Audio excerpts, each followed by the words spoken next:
Yeah, this is the usual part of the stream where they'll have like a please stand by video.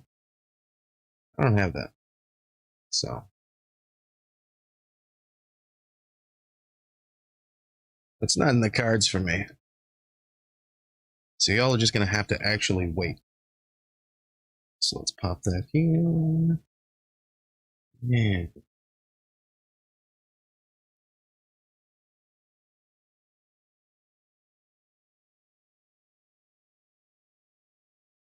Just a quick live. And typically what I'll do is I'll post from my, the chainsaw, well, essentially what I'll do is I'll post, oh, there we go.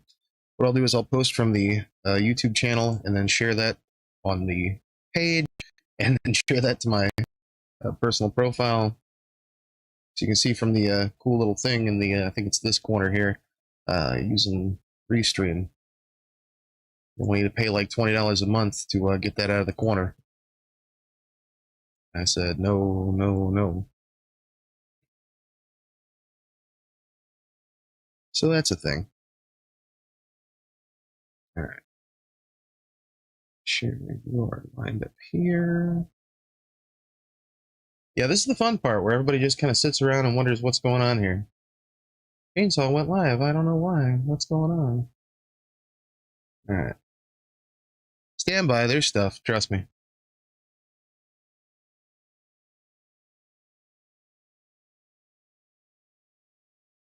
Okay. If you're just tuning in, there's a lot of stuff going on. This content is not available right now. Come on, it's my content. Are you kidding me right now? Okay.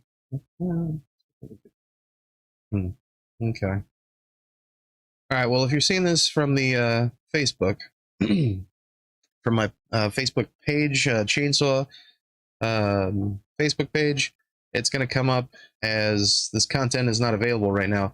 Just get on YouTube, bro. Like that's the systems. Okay, get on YouTube, subscribe to my channel, because that's a thing, I guess. Honestly, if you're on this Chainsaw page, you're probably already subscribed to my channel, so that's cool anyway. All right, and I got some great advice. This is actually my first live stream that's, ever, sort of. That's not on me, Kevin, so super cool there, right? I was given some great advice earlier. Actually, Theron Plain, Mr. eCash Society gave me some great advice, but I was given some great advice earlier today even. I said, oh, I've never done a live stream before by myself. I've only done a live stream on Me Kevin show. And they said, well, the key takeaway is you don't want to say anything stupid because it's a live stream. So, there's that. If you say anything stupid, the whole world's going to see it. So you never work in this town again. As a matter of fact, you never work in this state again. Matter of fact, it's a live stream, so you never work in this country, you never work on this planet again. You'll end up on the ISS, scrubbing toilet tubes with a toothbrush, but that's another story. So hopefully this goes well. True story. Let's see. I can't tag people. Of course not. And I'm telling you, Facebook has just got it, against me personally. I'm telling you. Big Daddy Zuckerberg's just got to get me. I don't know what else to think. I can't tag people in this post. I guess it's because it's a live stream, right?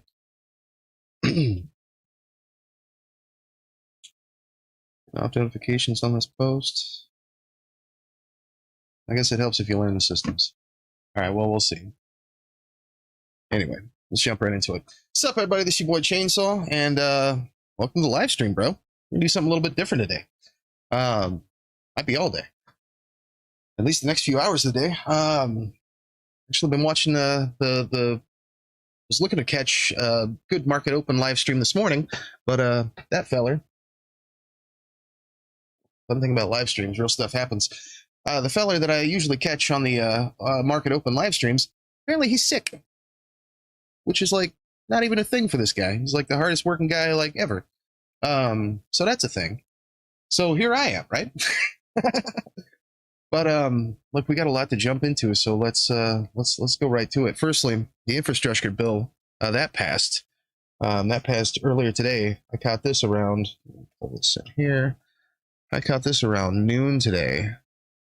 Let's see, not only for the infrastructure, but also I don't know if anybody's heard about the Coinbase, their second quarterly report that's coming out today, bro. So that should be super exciting to see what happens there.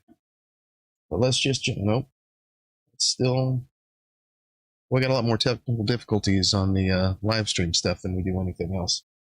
All right, so let's see what happens when we push this button. Cool. All right, we did it. Let's go back up here. All right, so CNN posted this. Let's see, 12:04 p.m. Eastern time. So, yeah, it's a couple hours ago. Senate passes massive bipartisan infrastructure package. Bipartisan, right? Bipartisan. That's the key takeaway here.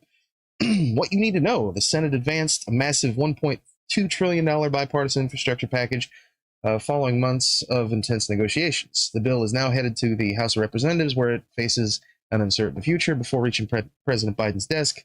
In total, the deal includes $550 billion in new federal investments in America's infrastructure over 5 years. Here's what's in the bill, and we'll get to that in a second. So CNN's Ali Saslov, Claire Foran, Morgan Rimmer, Kristen Wilson posted there are 19 Republicans who voted in favor of the infrastructure bill. U.S. Senate passed a historic, sweeping $1.2 trillion bipartisan package on Tuesday by a wide bipartisan majority vote, 69-30. That's pretty wide, bro.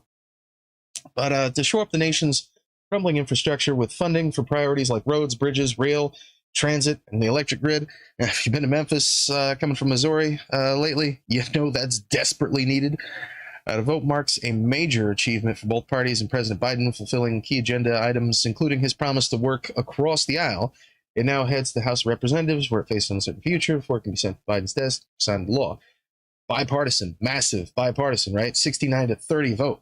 19 Republican senators joined Democrats in voting for the bipartisan infrastructure bill. So this is clearly a bipartisan infrastructure bill. Now, if you've been watching Neil Cavuto like I have been, this guy's been talking for the last 2 hours about how Democrats passed this monstrosity of a debt on us all. But we'll get to that in a second.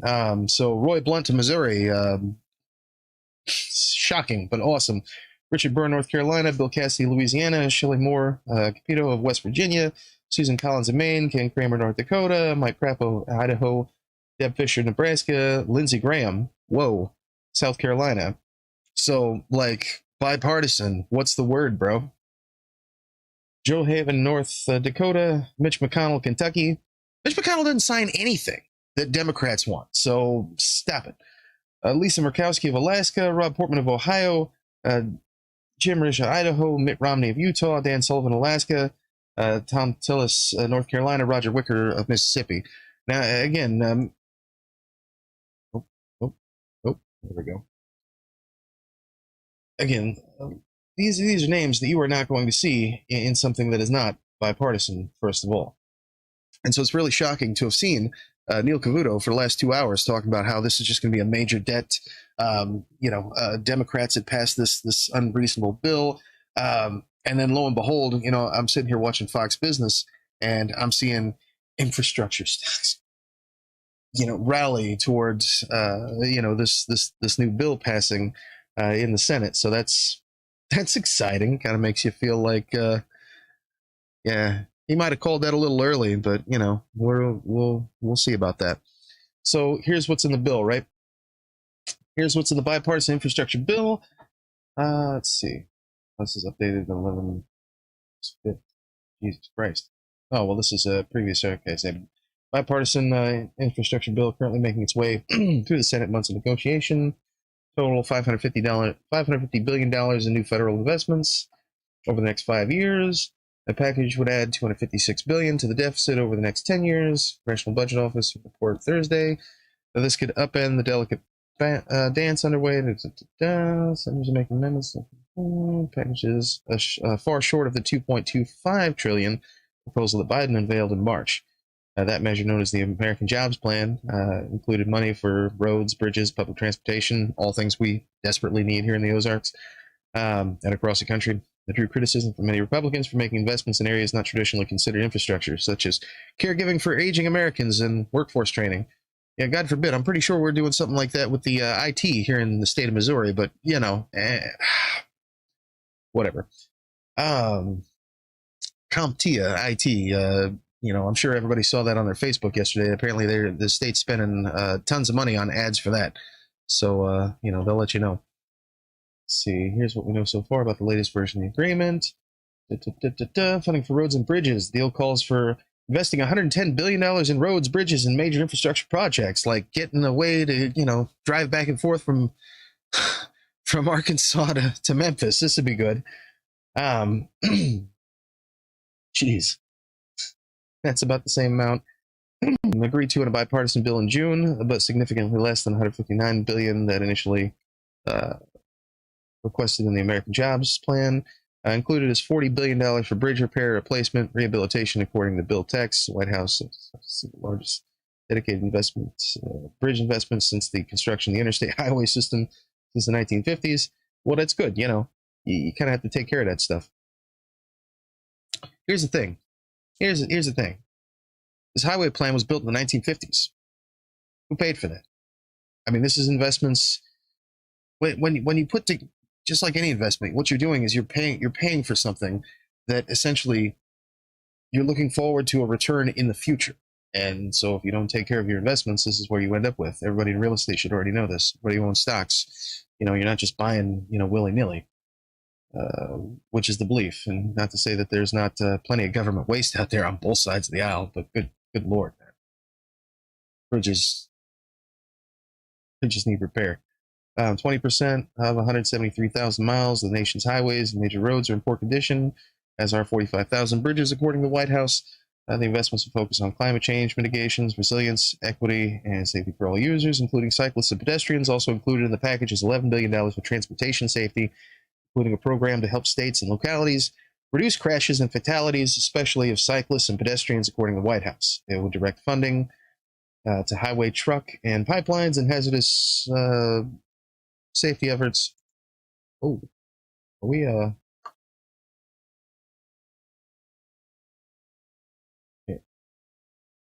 Read this with me.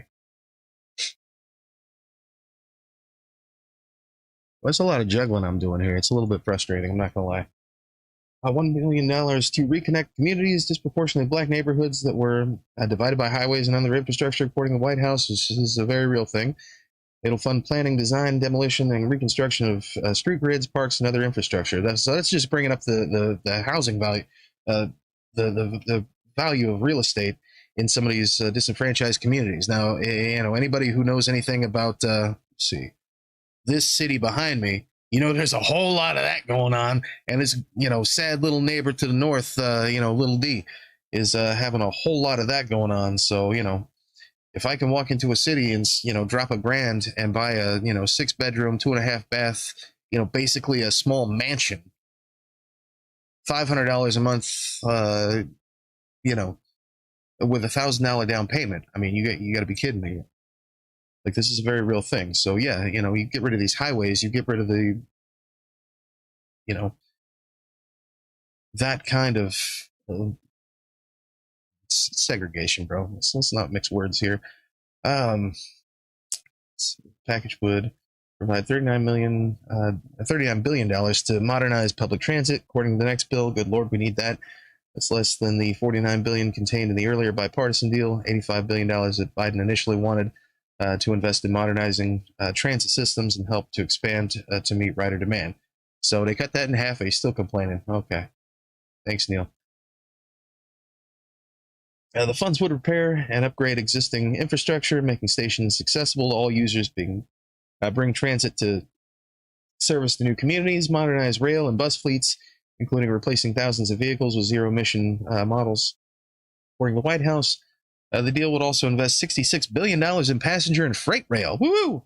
According to the bill text, the funds would eliminate Amtrak's maintenance backlog, modernize the Northeast corridor, and bring rail service to areas outside the Northeast and Mid-Atlantic regions, according to the White House. Mixed feelings on that one, but that's something for somebody who's more professional on all that. I'm sure there's a better way. I mean, we already got the cars. I mean, look at the look at the transit system they're trying to build in California. It's just a big waste of money. I'm just saying, we don't really need that in the Midwest so much. I mean, we do have rails. We do need more rails. We need better infrastructure on our roads also. I mean, the hell are we selling cars for, folks? I'm just saying. Included in the package is $12 billion in partnership grants for intercity rail service, including high-speed rail. Funding is the same in bipartisan framework, but less than $80 billion. Biden originally wanted to send Amtrak, which he relied upon for decades, to get home to Delaware from Washington, D.C., be the largest federal investment in public transit history. And in passenger rail service, the creation of Amtrak 50 years ago, according to the White House. Broadband upgrade. Now, Jesus Christ, I can't imagine a single reason why anybody would be against this, except for sheer... Finish that sentence for me. The bill would provide a $65 billion investment improving the nation's broadband infrastructure, so Chainsaw can get more videos out to you quicker, right? Without all this chappiness. According to the bill text, Biden initially wanted to invest $100 billion in broadband. Woo-woo! It also aims to help lower the price households pay for internet service by requiring federal funding recipients to offer low-cost available plan. Great idea. By creating price transparency and boosting competition in areas where existing providers aren't providing adequate service. Like good old Whaler Springs, Missouri, where you got one choice, and it ain't cable, bro, if you live outside of the city. Also create a permanent federal program to help more low-income households access the internet, according to the White House fact sheet. We've been having this problem for like decades, bro. Like, I remember even when I was, a kid, being told, when we got our first, Dish Network, it was like 1995, right? So went this whole time without cable, not like knowing what's going on in the world or how to watch TV that wasn't, filmed in the 1950s and 60s, right? Way before the days of the internet. And I remember being told by my parents, yeah, we could get cable, but my God, they're going to have to like dig a trench from, a block up the street all the way down because we're on gravel and they want us to pay for it. And it's going to cost us infinite amounts of money because I'm 8. And just thinking to myself, they still ain't dug that trench. Biden wants to dig a trench. Let him. It's similar to the funding and bipartisan deal in Biden's original proposal. Electric vehicles. Here we go. This is why we don't need that Amtrak. The bill would provide $7.5 billion for zero and low emission buses and ferries. Cool. Aiming to delve thousands of electric school buses to districts across the country, according to the White House. Another $7.5 billion would go to funding a nationwide network of plug-in electric vehicle chargers, according to the bill text, improving power and water systems. My God. Can we please, the good people of Kabul, Missouri? They got bad water. Only imagine why. And it's not just a thing, right here in, well, I don't know. It's definitely a thing throughout southern Missouri. Every single one of these small towns, they do boil orders. What is it? I'm no expert, but I'm not really sure exactly what a voluntary boil order is. But the fact that I've heard of it is shocking and terrifying. I'm sure Aaron Brockovich has a whole lot of stuff to say about that. The bill would invest $73 billion to rebuild the electric grid. Because a lot of these small towns even, they've run on 2 systems. So, if one of these transformers goes out, like half the town's out of power. Like, wow. One side of the street out, the entire town. 2,000 people. 1,000 people out of power. Wow. Something happens on the other side. Lightning strike, a female deer. Wow. Out of power. It's a real thing. Ask your neighbors. It would provide $55 billion to upgrade water infrastructure. According to the bill text, it would replace lead service lines and pipes so that communities have access to clean drinking water, the White House said. Another $50 billion would go toward making the system more resilient, protecting it from drought, floods, cyber attacks, the White House said. Yeah, we need that here in Missouri, too. Boy, Jesus Christ. You kidding me? Anybody else remember 2017? Is that a thing? It's like, yeah, we don't need that. This is why Roy Blunt figured it out real quick. Real quick. Oh, he's tired of the mail. The bill would provide $21 billion to clean up Superfund and brownfield sites, reclaim abandoned mine land, and cap orphan gas wells, according to the White House. How Congress will pay for it? Well, we already see that, infrastructure movers. I'm looking on CNBC right now. I'm not going to pop it over there real quick, but Nucor up 9.35%, Alcoa up 8%. I mean, what else you got to say? It's already being paid for. All of these infrastructure, related stocks are rallying today, right now, right this second. While Neil Cavuto is talking trash about this crazy debt. And, the Democrats' dream bill, as I'm looking on Fox News over here, we're talking over here, well, hell, even on Neil Cavuto's show, talking about infrastructure stocks rallying right now, right this second. When's that going to stop? I don't know, probably when the jobs stop, bro, because they're throwing money at this problem, and it's a great thing. We'll get to that in a second. So here's something to consider. Here's a whole lot to consider.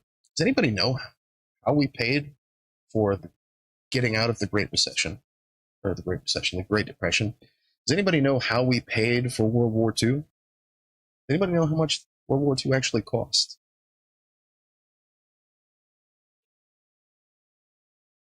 Right.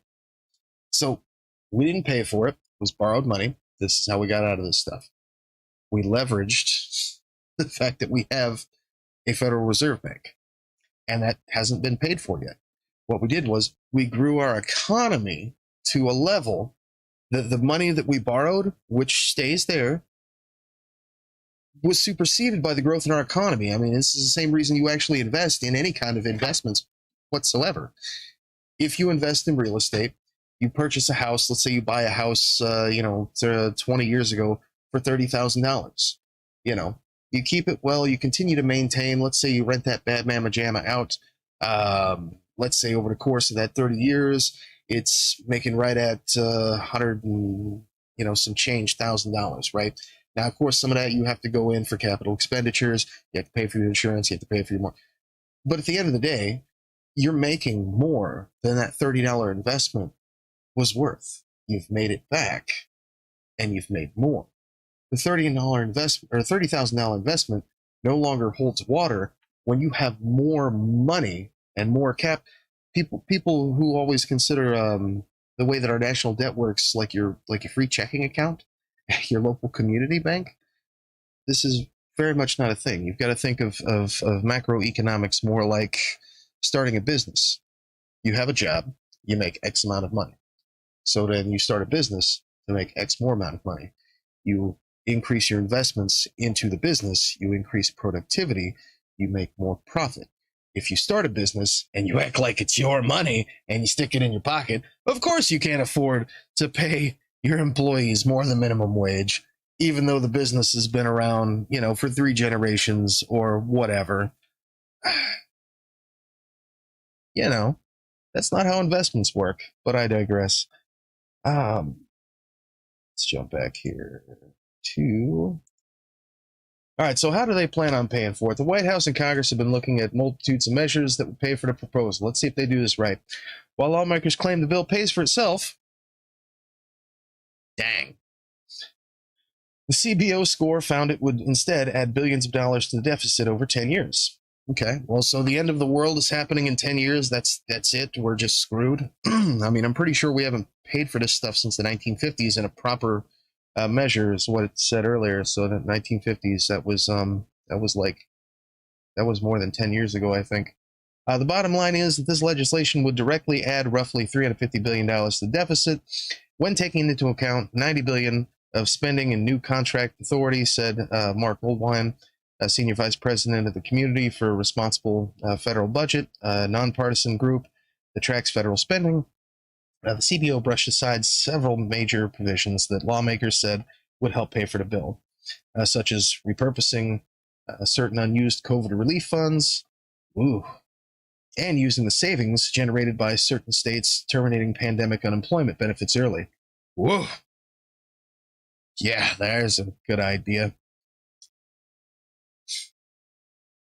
We're seeing the mistakes in action. I don't know if we should just keep making more of them, but that's cool. Gosh, that would be a perfect time. I can't even remember what it was that I caught this morning. It's some kind of luxury industry that was actually super stoked about the idea of people receiving, their stimulus checks and the unemployment checks, because they were actually, well, honestly, that stuff's there to stimulate the economy, which is exactly what it did. We stopped giving them out. Well, it's not like those businesses don't pay taxes or anything. That'd be a good idea, maybe one time, right? Yeah. So also the report found that the Federal Communications Commission spectrum auctions would generate far less than $87 billion originally claimed by lawmakers. The CBO also said that the bill would raise about $50 billion by imposing new Superfund fees and changing the tax reporting requirements for cryptocurrencies, among other measures. Yikes. According to the bill text and the 57-page summary of the bill released last week, lawmakers leaned heavily on repurposing unused COVID relief funds to pay for legislation. The bill text lists the savings from rescinding unobligated proportions for the Economic Injury Disaster Loan Program for small businesses and nonprofit groups, the Paycheck Protection Program, the Education Stabilization Fund, and relief for airline workers, among others. So, cool. Some of those programs actually work. Some of those programs are great ways for businesses and governors to get money that they clearly do not need. So all about that. Another item in the bill text is $53 billion that stems in part from states opting to terminate the pandemic unemployment benefits early to push the jobless return to work. Some 26 states announced that they would stop at least one of the federal unemployment benefit or programs before they're set to end in early September. Though Indiana and Maryland have had to continue payments after losing court battles, also Congressional Budget Office reduced its forecast for the unemployment rate because of the improving economy. Now, I know that they were looking to start that here in Missouri, but to be honest, the movement is led by, well, someone or someone, specifically someone who is just unbelievably arrogant and incompetent. So best wishes to those folks who are counting on that to happen in the state of Missouri, but I don't see it. My heart goes out to you. I'm with you every step of the way, but at the same time, I just don't see it. That stuff should have been taken. It's freaking August, man. That stuff should have been taken care of a long time ago. I digress. Congressional Budget Office reduces forecast. So more savings would come from the delaying a controversial Trump administration rule that would radically change how drugs are priced and paid for in the Medicare and Medicaid until 2026 at the earliest. The measure would effectively ban drug makers from providing rebates to pharmacy benefit managers and insurers. Instead, drug companies would be encouraged to pass the discounts directly to patients at the pharmacy counter. Boy, that's not just a wonderful idea anyway. It's currently expected to go into effect in 2023. The summary lists the savings at $49 billion, and the CBO reported as nearly $51 billion. Also, infrastructure proposal relies on generating $56 billion in economic growth, resulting from a 33% return. Biden said in a statement that the bill won't raise taxes on people making less than $400,000. It does not include a gas tax increase or fee on electric vehicles. He initially called for raising taxes on corporations to fund the infrastructure investments, but that proposal did not make it into the latest package. So, that's cool. Wages, healthcare workers. Here we go. What's missing? The bill leaves out Biden's proposal to spend $400 billion to bolster caregiving for aging disabled Americans, the second largest measure of the American Jobs Plan. Because, that's definitely a partisan issue. For sure.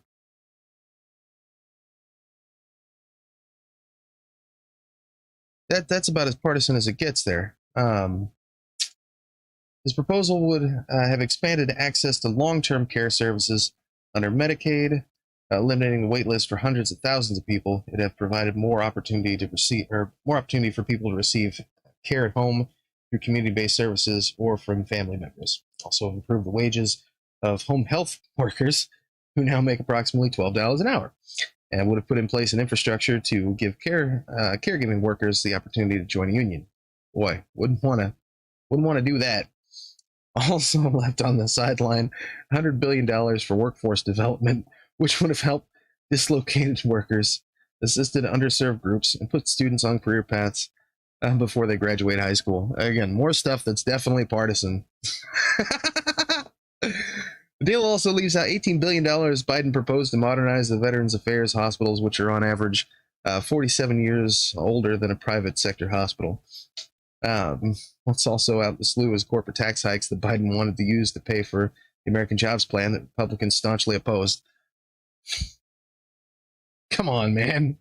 I mean, what for? What for?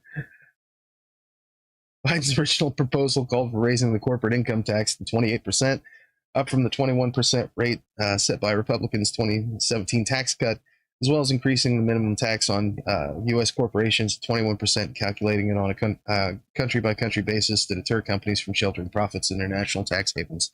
Ah, crap. They're trying to get a hold of everybody's money in Panama. God forbid.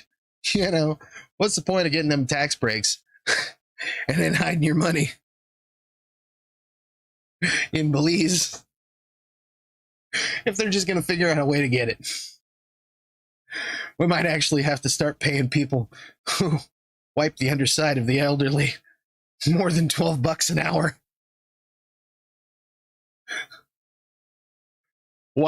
While we pass those savings for the insane medication prices onto the elderly. What do you want to do that for? All right. Would have also levied a 15% minimum tax on the income the largest corporations report to investors, known as book income, as opposed to the income reported to the IRS. It would have made it harder for companies to acquire or merge with foreign businesses to avoid paying U.S. taxes by claiming to be in the foreign country. Well, good Lord, that's socialism, man. Come on. Ah, God, you know, I really hate to make that partisan. I really hate to make that sound partisan, but Jesus Christ, you can't make this shit up. Can't say that on Facebook. Can't say it on YouTube either. You can say whatever the hell you want to on Twitch, though, so right there with you.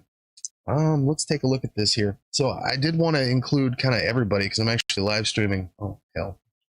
I'm actually live streaming to YouTube and Twitch and Facebook at the moment, but it's only letting me use Facebook.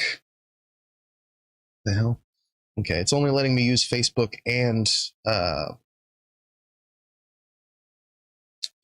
on my profile, so that's kind of the craziest thing.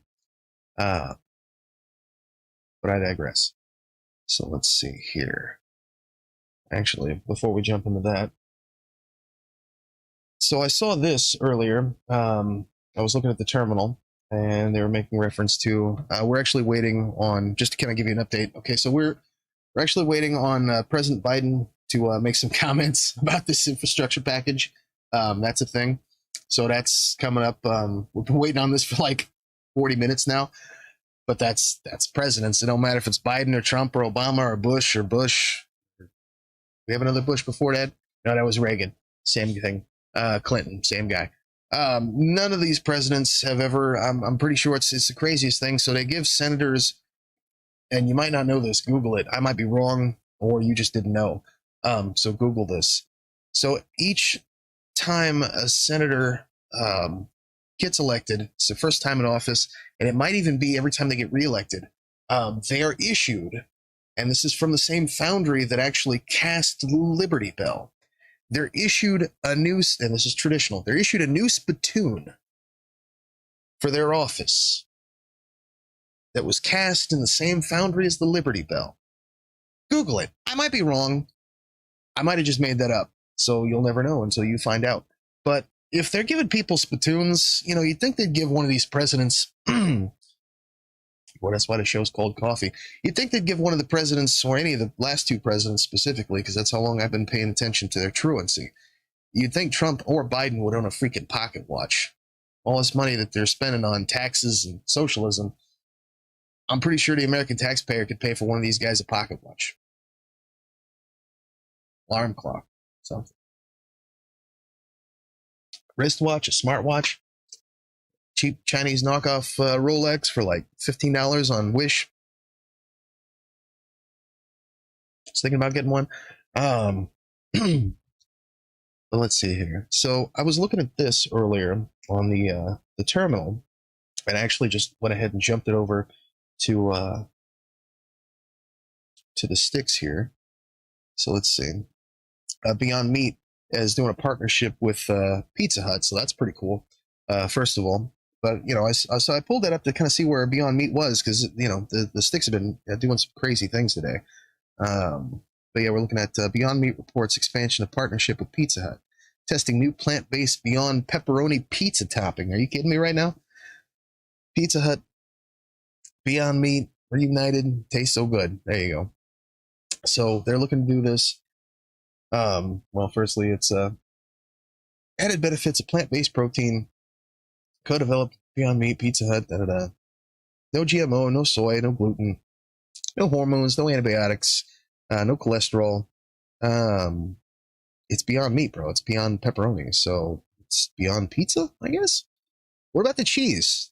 No consideration for the cheese? We'll get to that. Pull this thing out of my ear so I can actually hear myself speak. So yeah, so it's beyond pie at this point. They're doing this in the original stuffed crust, original pan, whatever crust 3 is. 70 Pizza Hut locations in 5 cities. That includes Albany, New York, Columbus and Macon, Georgia, Houston, Texas, yes, Jacksonville, Florida. Beyond Pepperoni Pizza is available for a limited time while supplies last. So yeah, I caught that on the terminal earlier and thought, man, that's super cool. So with that, Beyond Meat's been having a bit of a red day, but that's cool. Let's see who's been doing good stuff. Good stuff and big things. So Coinbase, that's another big one that's happening today. Coinbase is, I don't know if I mentioned this earlier, they're releasing their second quarterly reports, so that should be exciting. If you're invested in Coinbase, they're probably hoping that does something different. Let's take a look here.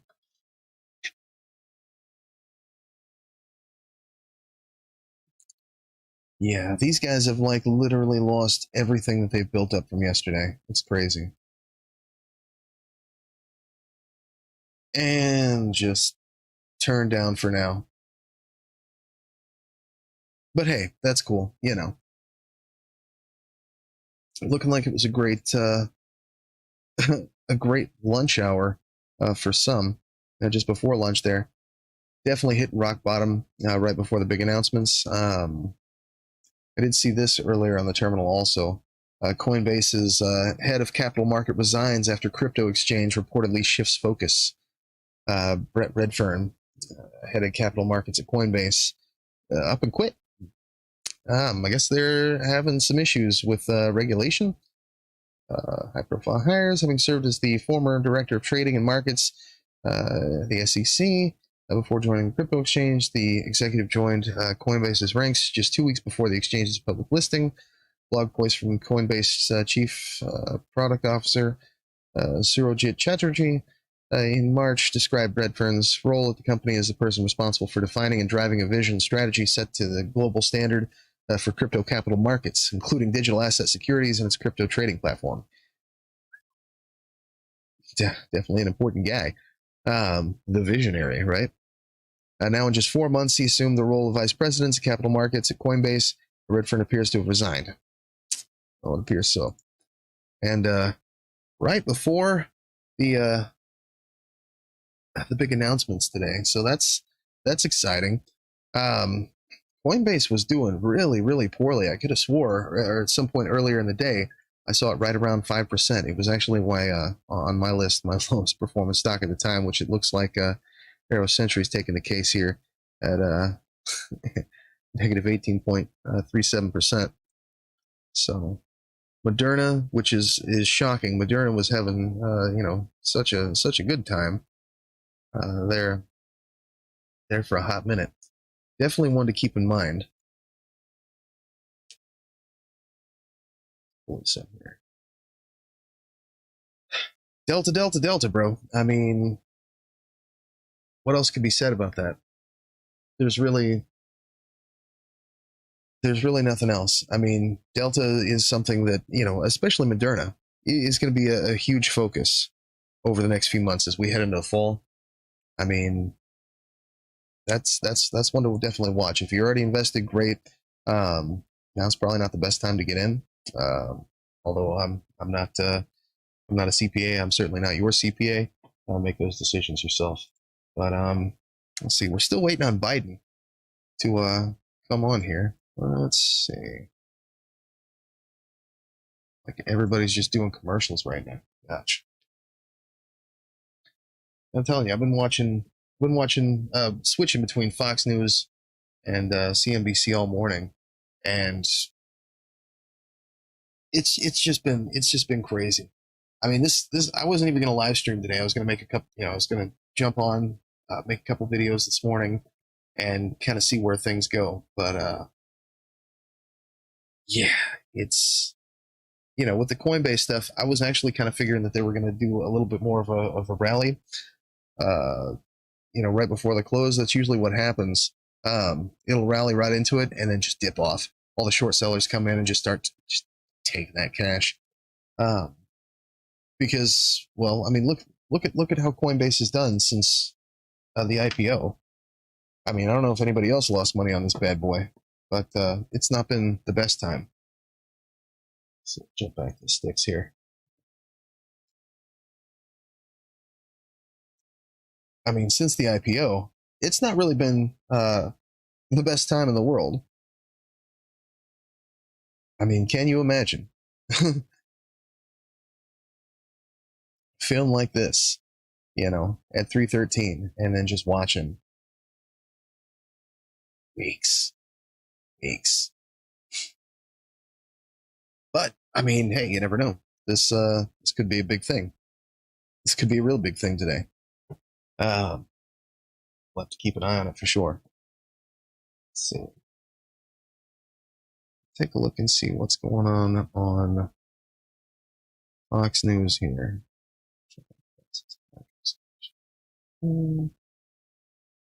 Here we go. Let's see what they got to say about infrastructure. And I am seriously concerned because this $1 trillion that the Senate passed today and then $3.5 trillion that's coming, I mean, where is this money coming from, Charles? This is MMT. It is. It is. And that's what I was going to just say. Hey, for all the hand-wringing about modern monetary theory and how... I was told I wouldn't smoke on the... Or I made a promise that I wouldn't smoke on the videos, but I said nothing about the live streams. Don't try this at home. Kids don't smoke. Country has already crossed the Rubicon on MMT, and if so, do we really have the willpower to pull back? No, Charles, the willpower is there. If people would just realize that the majority are people that are loving and patriotic and want the country that gives them the opportunity to pull themselves up by their own bootstraps. This is a stealth takeover. This is a stealth way towards communism, because the only way that we agree to enslave our future generations of another $4.5 trillion is if we are communists already.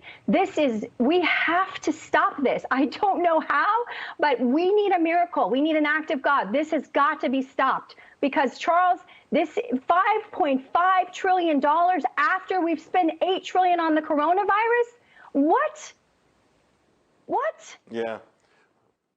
Well, he's not heard about World War II yet. I tell you though, it's people have money, they're spending it, and they're no longer necessarily concerned if they have to earn it or not. And I'm afraid too that it's working, and for so many reasons. It's not just the debt. Let me ask you one question. It's what made us great. It's what made us amazing. Real quick, go ahead. One question, Charles. If the government could print all the money they ever needed, if that were true, why would they ever have to collect taxes from their citizenry? The folks at MMT say the only reason you collect taxes is to sort of to control inflation. Other than that, they wouldn't have to collect taxes. But we also know the people who believe in MMT also believe that making money, there should be a punitive punishment for making too much money. How dare you? All right, we got to leave it there. Rebecca, always enjoy these conversations. And I love when you become the anchor and I'm answering the questions. Up next, why all these Wall Street truisms don't always work, folks. There's so many ways you can beat the market without listening to the smart folks. And crypto having its best day since May, it's really come on really nicely. It's shrugged off a lot of negative news. Is this the move now? Should you be in crypto? If you've been waiting, is this the moment to make your move? We'll be right back. And for more Trading Nation, head to our website or follow us on Twitter at Trading Nation. Oh, thanks very much, Rahel. After the break, the next up in our powerhouse road trip, Austin, Texas, the housing market has been as hot as any in the country. Inventory low, prices high, but there are Looks like we're about to go to commercial again. Great. We'll discuss that next.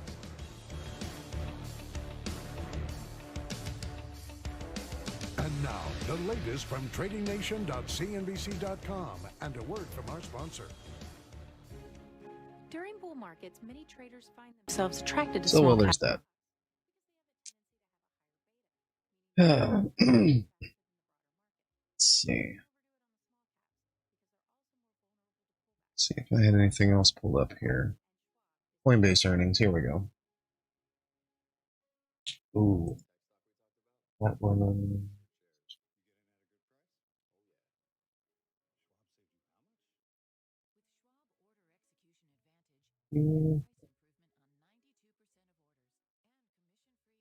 Okay. We'll just wing it. Oh, that's what it was. Okay. So while we wait for something awesome to happen on the news, let's see.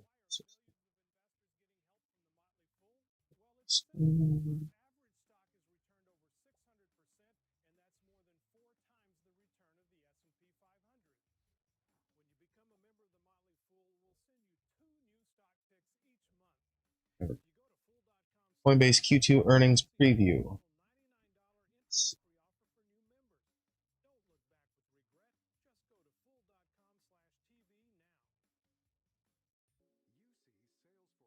There we go. So Coinbase Q2 Earnings Preview, trading volumes in focus after Bitcoin slide from highs. 4-minute read. Try not to take the whole 4 minutes here. We'll just skim through it. Sure, that'll be something nice to watch. Coinbase set to report second quarter results after market close on Tuesday, offering a look at the performance of the largest cryptocurrency exchange in the U.S. following a volatile stretch of trading for digital currencies. Here are the main results.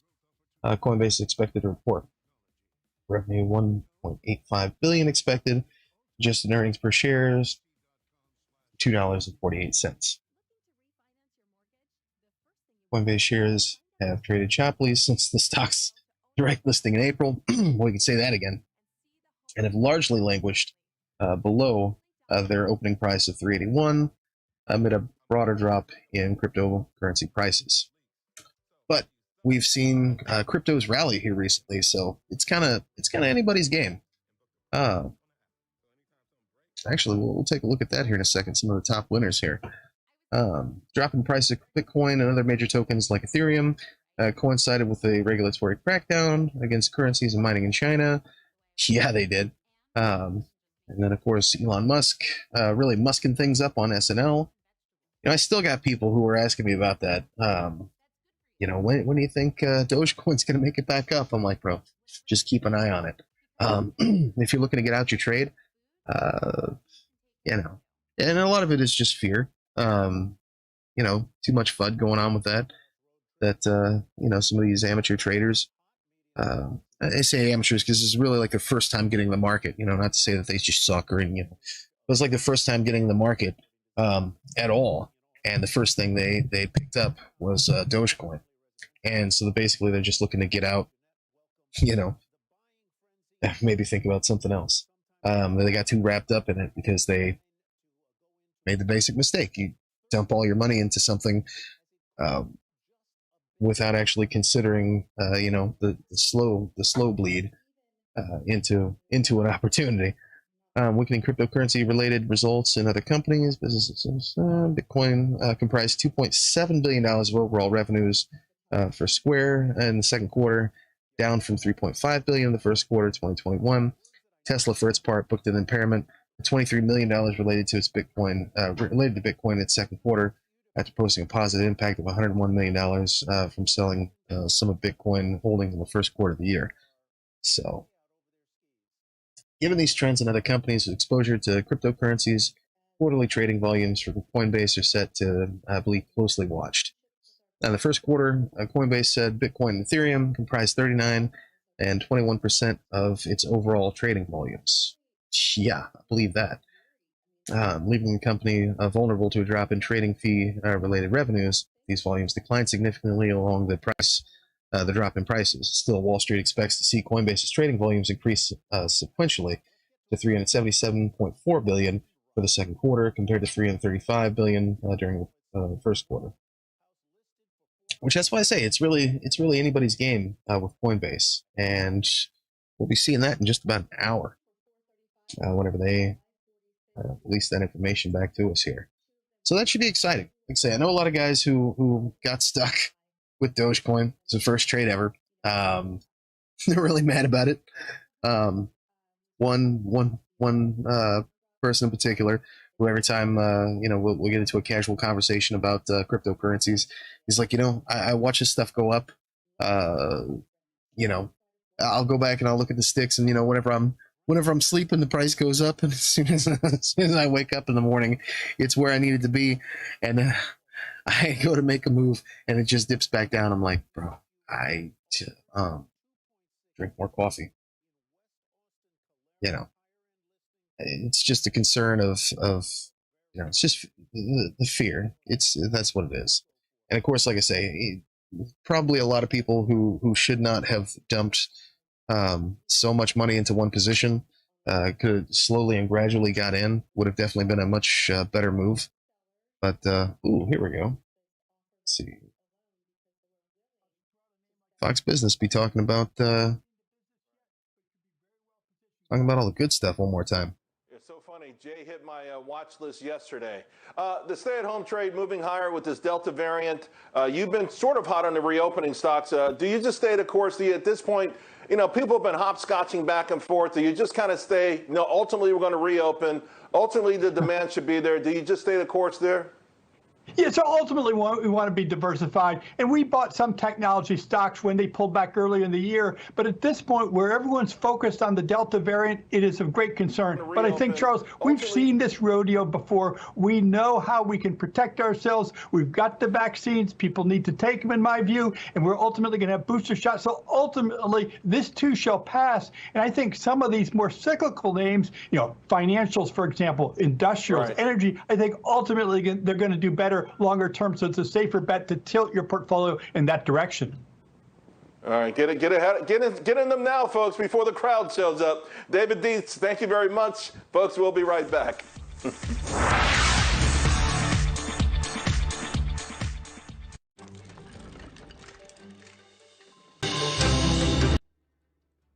There are more commercials on these channels in the afternoon, I'm telling you. Just jump back on the sticks real quick. We'll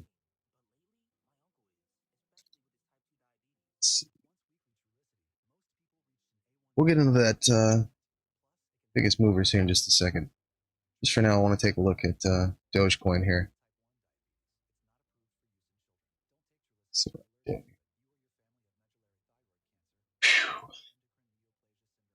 Good big things.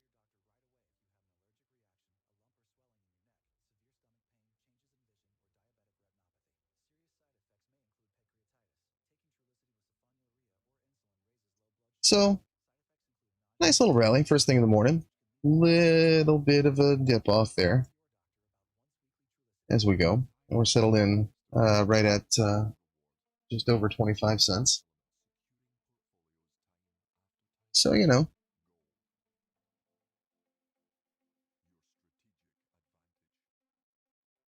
Not great, but not bad.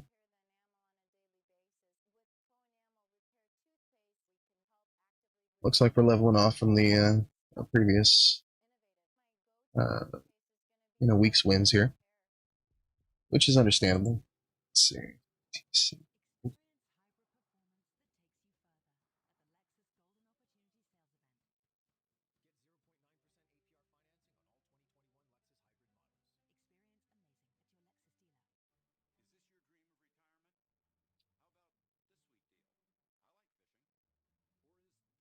Going in for the day. Slow but steady. I mean, who can complain about that? Ooh.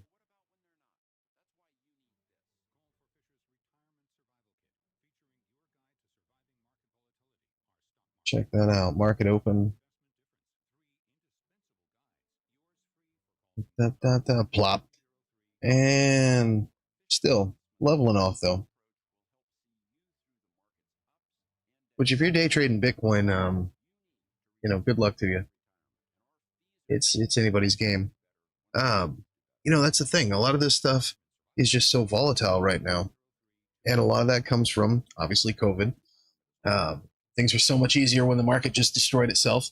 And then basically anybody could jump in. I mean, last year, last year at this time, you could pretty much just throw a dart at the wall and make money anywhere. Whether it was cryptocurrencies, whether it was stocks, well, even Forex.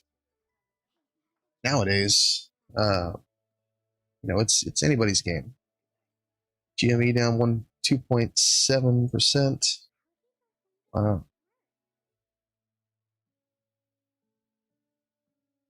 See, Nvidia's down. Let's take a look and see what the biggest winners were for the day. Yeah, we'll just ignore these first couple here. These are some of the swing trades that I was looking at a while back. Let's see. Fox News looked like semiconductors are down, but we'll get to that. Oh, the wrong list here. There we go. All right. Cardano up 8.54%. Big things today. And that's just it. You wouldn't think that Cardano, of all choices, would be making moves like that while Bitcoin and Dogecoin are doing what they're doing. But lo and behold, Dave & Buster's up 5.7. Tupperware, always a big win with Tupperware. That is one scary stock, I'm telling you. $25. When that stuff was $13. For no reason. Tupperware just took a huge dive last year for no reason, and then just was all over the place. I can't even imagine. Matterport's up 4.8. Shift doing some big things. Big things today. Pfizer course 4.7. Lucid, Carnival, Arcimoto, everybody's favorite, 5.2. Here's a shocking one. Levi Strauss, 3.8%. That's kind of unexpected, but single article. Analyzing Levi Strauss unusual options activity. Right. 3 signs of unusual options activity. One way options market activity can be considered unusual is when volume is exceptionally higher than its historical average. Yeah, this is what Tupperware did last year. Just takes a dive and then scores back up right quick. Trade had not been closed. Counterparty, in other words, open interest, represents the quantities of contracts that individual parties have written counterpay. Another indicator of unusual options activity is the trading of a contract with an expiration date in the distant future. Additional time until a contract expires generally increases the potential for it to grow its time value and reach its strike price. It's important to consider time value because it represents the difference between strike price and the value of the underlying asset. out of money. Contracts usually are unusual because they're purchased with a strike price far from the underlying asset price. Out of the money occurs when the underlying price is under the strike price on a call option or above the strike price on a put option. Buyers and sellers try to take advantage of a large profit margin in these instances because they're expecting the value of an underlying asset to change dramatically in the future. Bullish or bearish sentiments. Options are bullish when a call purchased at near ask price. So, yeah, that's interesting for sure. I mean, I've never really seen Levi do it quite like that. I'm kind of wishing I'd have held on to it. It's not one I was all that interested in here in recent times, but that could have been fun. Let's see. Take a look at the days here. Just give the old skim. Etsy's in the green, doing some big things. Walmart, woo! I did hear a little bit of take on that earlier today. For some reason, Walmart has been a huge focus. Lagged the overlap S&P over the last 6 months, but Bank of America securities analyst Robert Ohms said Tuesday the discount retailer has plenty of potential bullish catalysts ahead between now and the end of the year. I mean, it's kind of shocking that it's doing such big things, but obviously they're not going anywhere anytime soon. I mean, it's Walmart, bro. Where do you think they're going to go? Let's see.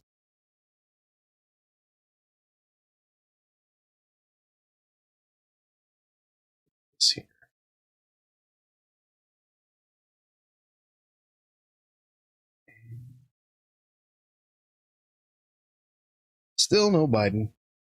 All right. I'm telling you, they got to get these guys an alarm clock.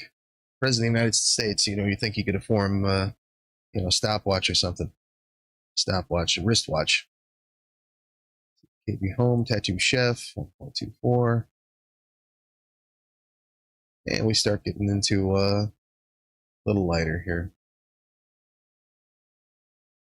When I invested in Vanguard, feeling pretty. Let's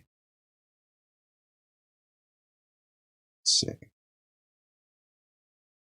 Wow. It's really done some things over the course of the year. It almost makes you feel like you could have just invested in the SPY and, some of these ETFs like Vanguard and just went with it, The S&P 500, the Russell, and just same thing. Thrown a dart in the dark and just made some cash off of it. It's like almost not fair, but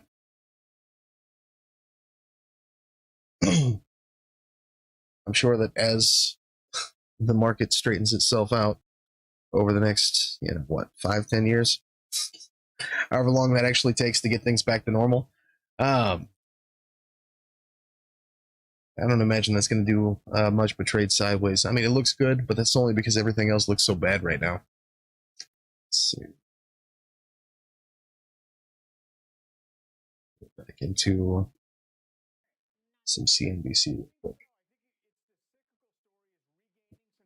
Is the way I would think about it. You have the kind of the green light from the higher Treasury yields, and whether it's correct or not, the market seems to be trying to handicap either a peak very soon in this latest wave of COVID cases and hospitalizations, or just this idea that it's really not going to alter the recovery path very much or change consumer and business behavior. So I do think that's been evident, certainly since the jobs report on Friday and more so today. Mike, thanks so much. The Senate passing the $1 trillion infrastructure bill earlier today, and that's boosting some infrastructure plays like Caterpillar, Deere, Cleveland Cliffs, and Nucor. Now the focus shifts to the massive spending bill from Democrats, and Elon Moy, as ever, has the latest for us.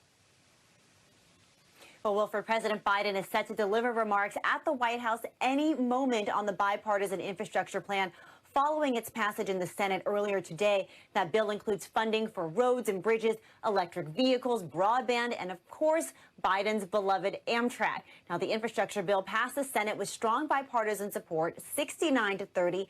19 Republicans voted for it, but the path in the House is not as clear. Democrats hold an 8-seat majority in the chamber, and members of the Bipartisan Problem Solvers Caucus are urging Speaker Nancy Pelosi to bring the bill up for a vote ASAP. In a letter to leadership, they say, after years of waiting, we cannot afford unnecessary delays to finally deliver on a physical infrastructure package. But Pelosi has said that she will not start work until the Senate sends over the $3.5 trillion spending package that includes the rest of Democrats' agenda. Now, the Senate is in the middle of debating that proposal right now. And guys, in contrast to the infrastructure bill, every single Republican is against this one. Back over to you. Realistically, Elon, how long can Pelosi hold out with that particular strategy? Well, we'll see what happens when the House comes back from recess next month. You know, there's some question of whether the budget resolution, which is what is being debated now, needs to pass the Senate, or the entire budget reconciliation bill, which hasn't even been written yet. That is still being negotiated through the Senate. Which one of those needs to pass before Pelosi is willing to give the green light in the House? So if it's the latter, we could be talking potentially months before we see some sort of infrastructure vote in the House. But there is certainly going to be a lot of pressure from the moderates, and even from moderates in the Senate, to go ahead and move on that infrastructure bill, because it's a win that President Biden himself wants to see. Yeah, the power of the moderates. That's going to be the thing to watch here in this potential game of chicken, dare I call it. Elon Moy, thanks for bringing us the latest. After the break, we'll talk more about the infrastructure bill and specifically the new crypto tax rules when we speak with Tusk Ventures founder Bradley Tusk, why he says lawmakers need to stop treating crypto players as, quote, weirdos and outlaws. That's coming up next. You're watching Closing Bell on CNBC.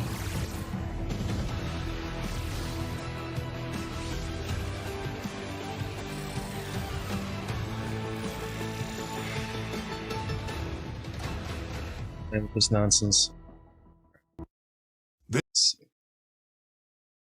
different countries, obviously developed countries mostly, can you give us a sense of what their economies look like? Because if you really note that many of these solid countries, I'm talking about Sweden and Germany, have negative rates on their 10-year, and for Germany, the entire yield curve is negative. What's happening in their markets and what's happening in their economies? Yeah, I think central bankers have got this wrong all around the world, because what they're doing is they're promoting a surge in asset prices, but cheap, low interest rates doesn't really help the economy grow.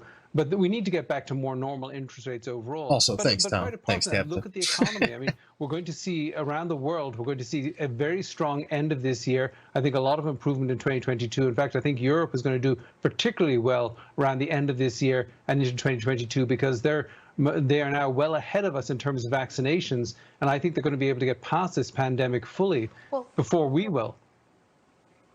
Now, you do believe with all of this demand, I would imagine we would see more consumer borrowing and we would see more consumer spending. If so, what sectors, beyond the obvious, retail, et cetera, really stand to benefit here?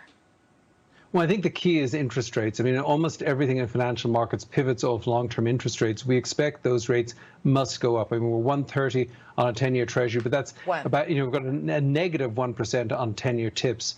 So we think those rates will go up, and that should help value stocks versus growth stocks. It should help international stocks versus domestic. It should help small cap stocks. It should help financials, industrials. So I think the cyclical areas, I think, will be helped by a continued rebound in the economy and rising interest rates. So I think that's the most important thing. But also, when interest rates are zero, you can put money into any silly idea and you can finance it at nothing. And so I think there's a lot of dispersion, a lot of babies, a lot of bathwater in markets right now. When you have to pay serious money in terms of interest to carry an investment bet, that's when I think valuations become more important. So I expect that valuations will compress over the next few years, and things that are cheap right now will do better than things that are expensive right now over the next few years as interest rates rise. Well, You know, we're looking at NASDAQ winners, eBay, CSX, and we've seen what's happening with the Dow Jones Industrials, these large caps, especially on news about the infrastructure bill passing in the Senate. So it looks like there's a decent runway that's rather smooth at the moment for the economy. David, great to see you. Thanks for joining us. Anytime. David Kelly, big frowns on the faces of Smile Direct Club investors in this final hour of trade after the teeth straightening company reported weak second quarter results and gave an underwhelming forecast. It said the lingering effects of the pandemic and April's cyber attack that hit the company played a big role in its miss. Multiple firms piling in and downgrading the stock.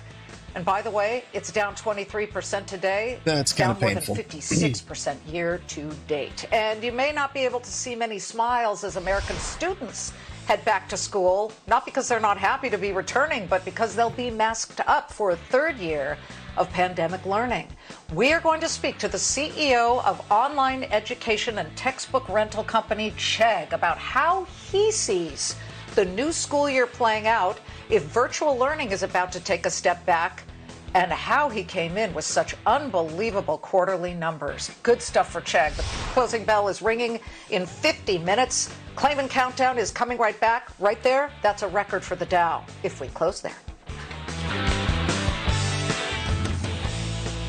So yeah, I'm sure he feels pretty good about it, all things considered.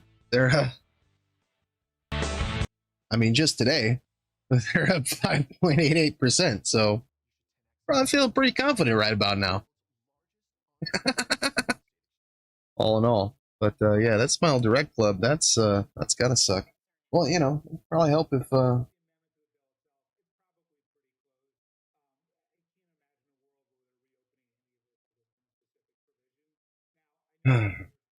right. Let's see this. And Bloomberg has had like nothing. Oh crap. Bloomberg's got it all. All right, let's jump into that. Build the future and allow us to outcompete the rest of the world. From building the Erie Canal in the early 1800s, a bipartisan effort to Dang, I don't get any louder than that. to construction. All right, turn your volume up. Here's Biden. During the Civil War, to Dwight Eisenhower's interstate highway system in 1950s. The investments that literally connected our entire nation and fundamentally changed the pattern of life in America. To the public investments that took us to the moon and the discovery of life-saving medicines and vaccines and gave us the internet. America's often had the greatest prosperity and made the most progress when we invest in America itself. And that's what this infrastructure bill does. With overwhelming support from the United States Senate, 69 votes in the Senate, a vote margin bigger than when the interstate highway system passed in the Senate in 1956. Swap this out here. We're going to get there. Don't worry, folks. We're going to get there. Let's see if we can get Biden a little louder on not Bloomberg. Upgrades to our power grid so that more secure and resilient and clean You got to be kidding me. energy can be transferred. I met with the incredible women and men who are in charge of the water system, some of it running on technology that literally 100. Is as loud as this guy gets? This bill is going to provide opportunities to upgrade their system. It also allows American workers to strengthen our natural infrastructure, like our levees. These are at risk of catastrophic collapse in the face of extreme weather like superstorms, wildfires, droughts, hurricanes, and heat waves. Last week, I stood, and many of you were with me. This bill is going to provide opportunities to upgrade their system with United Auto Workers and with leaders from the big three automobile companies in America, surrounded by iconic American vehicles that will all be electric and made right here in America in not too distant future. This bill is also going to put IBEW workers, electrical workers, to work installing a truly national network of electric vehicle charging stations that will transform the way we travel and move commerce. And by the way, around those charging stations, you'll see, just like around we put in gas stations on interstate highways, you'll see other industries build up. right here in America, in not too distant future. This bill is also going to put IBEW workers, electrical workers, to work installing a truly national network of electric vehicle charging stations that will transform the way we travel and move. WhiteHouse.gov. And by the way, Yes, that's as around loud as those Biden charging gets. stations, you'll see, just like around we put in gas stations on interstate highways, you'll see other industries build up. We have the benefit of significantly reducing pollution from vehicles on our roads. Look, this bill, I believe, will make the most important investment in public transit in American history. When I went to Philadelphia not too long ago for Amtrak's 50th anniversary, I was proud to be able to say that this bill was in the works and that it would be the most important investment in rail since the creation of Amtrak itself. This bill will upgrade railroad tracks so people can get to work and their destinations faster. MSNBC, CNBC, and Fox Business are missing this. Faster, reducing, I might add, pollution as well. And here's another critical part of the bill. 90% of the jobs created don't require a college degree. You're tired of hearing me say it, I know, but this is a blue-collar blueprint to rebuild America.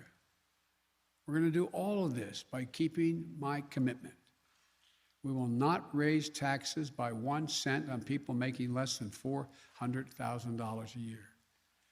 Everyone from union to business leaders to economists, left, right, and center, believe the public investment contained in this bill will generate more jobs, higher productivity, higher growth for our economy over the long term. Forecasters on Wall Street project that over the next 10 years, our economy will expand by trillions of dollars, and it will create an additional 2 million jobs a year beyond what was already projected. Good paying jobs all around the country. Experts believe that the majority of the bill's benefits will flow to working families. Faster commutes, cleaner water, less expense, available and affordable internet. These are the things that working families need. Last week's job report shows our economy is recovering at a record rate. 934,000 new jobs created in July. It's going to go up and down, but 4 million jobs created since I took office. So they're just not playing this on Fox News, CNBC, or Fox Business. Folks, above all, this historic investment infrastructure is what I believe you, the American people, want. What you've been asking for a long, long time. This bill shows that we can work together. I know a lot of people, some sitting in the audience here, didn't think this could happen. This bill is declared dead more often than anyway. That bipartisanship was a thing of the past.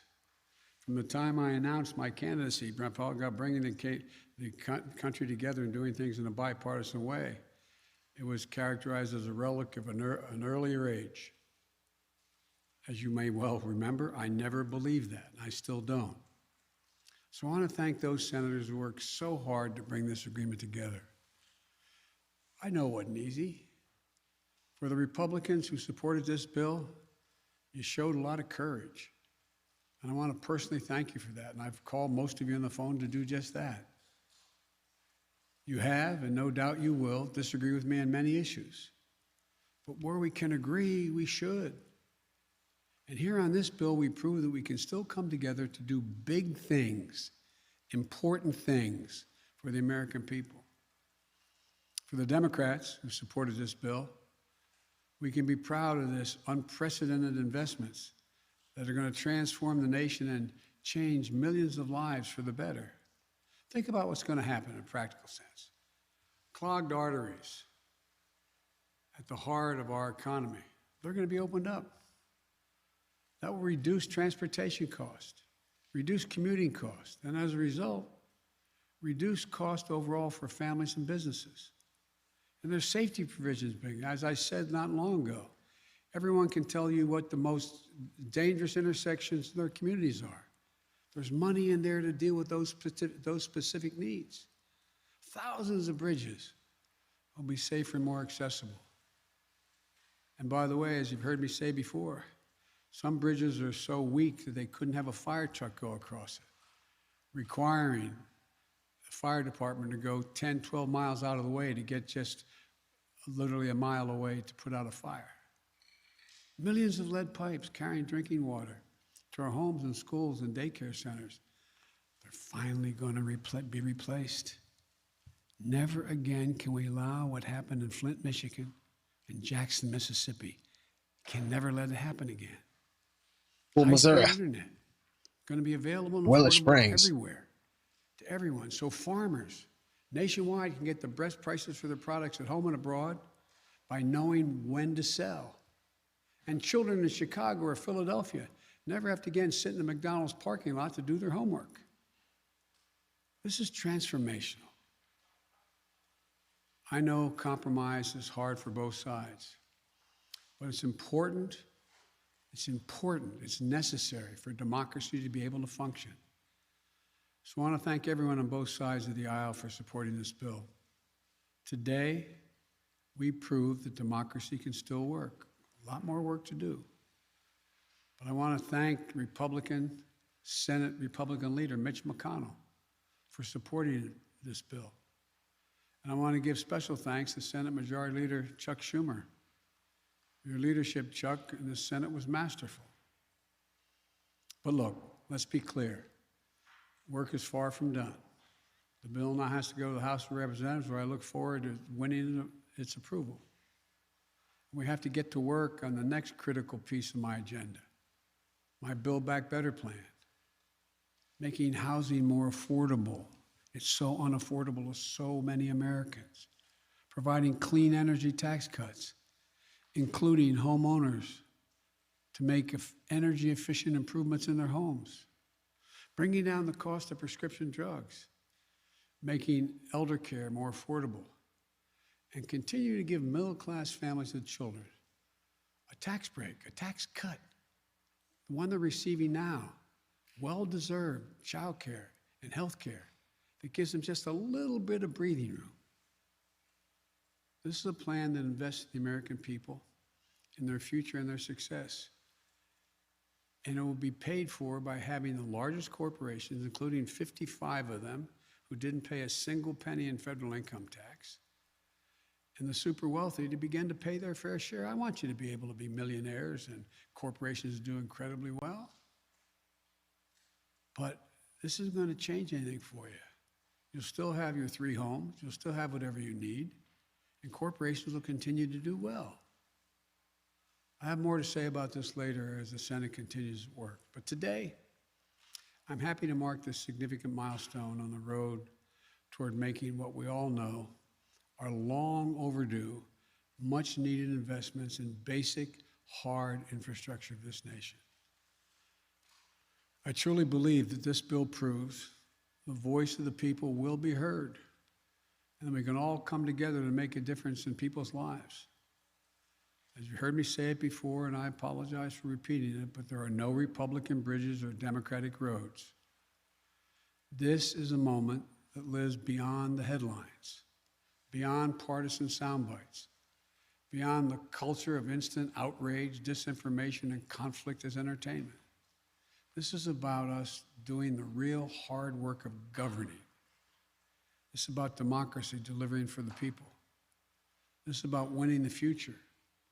It's about doing our job. This is about building an economy from the bottom up and the middle out, giving everyone a decent chance at a decent life. And by the way, when the bottom and middle do well, the wealthy do very, very well. Nobody gets hurt. This is what I call governing and government doing its job, ensuring everybody's better off. As I've said many times, and I'll say it again today, we are the United States of America. And there's nothing we can't do if we do it together. So thank you. God bless you all, and may God protect our troops. Mr. President, your reaction to the Darlene of AP. Darlene, AP. Yes, thank you. What is your reaction to Governor Cuomo's his announcement that he's stepping down? You called on him to resign. Did you think he would? I respect the governor's decision, and I respect the decision he made.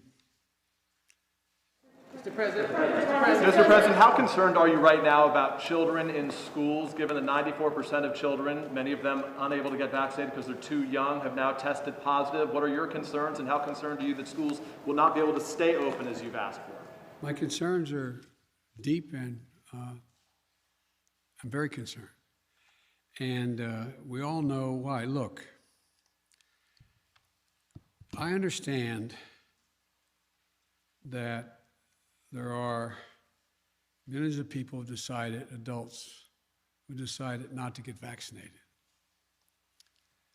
And I understand that to badger those folks is not likely to get them to move and get vaccinated. But I also understand that the reason children are becoming infected is because in most cases they live in low vaccination rate states and communities, and they're getting it from unvaccinated adults. That's what's happening.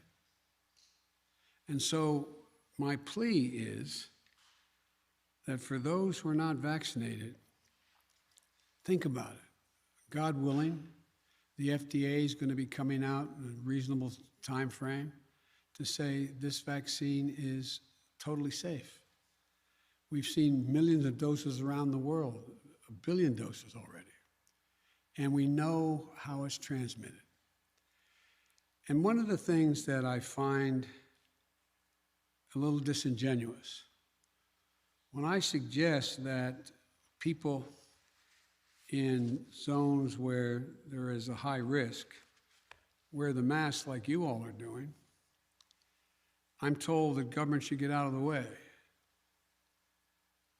and not do that. They don't have authority to do that. And I find it interesting that some of the very people who are saying that, who hold government positions, are people who are threatening that if a school teacher asks a student if they've been vaccinated, or if a principal says that everyone in my school should wear a mask, or the school board votes for it, that governor will nullify that. That governor has the authority to say you can't do that. I find that totally counterintuitive and, quite frankly, disingenuous. Presidential powers to intervene in states like Texas and Florida where they are banning mask mandates? I don't believe that I do thus far. We're checking that. But there are on federal workforce I can. And I think that people should understand, seeing little kids, 4, 5, 6 years old, in hospitals on ventilators, and some of them passing, not many, but some of them passing. It's almost, it's just, well, I should not characterize it beyond that. On Andrew Cuomo, his resignation, what impact, as the head of the party, what impact does his resignation have on the Democratic Party? I think the impact is all on Andrew Cuomo and his decision to make that judgment, and I respect his decision. On Afghanistan, in just the last few days, multiple cities in Afghanistan have fallen to the Taliban. There's irrefutable evidence that a vast majority of those Afghan forces cannot hold ground there. Has your current plan to withdraw U.S. troops changed at all? No. Look, we spent over $1 trillion over 20 years. We trained and equipped with modern equipment over 300,000 Afghan forces. And Afghan leaders have to come together. We lost death and injury, thousands of American personnel. They've got to fight for themselves, fight for their nation.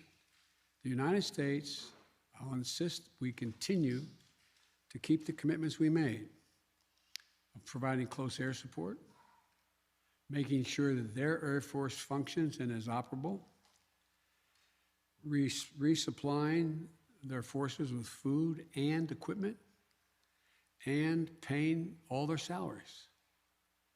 But They've got to want to fight. They have outnumbered the Taliban, and I'm getting daily briefings.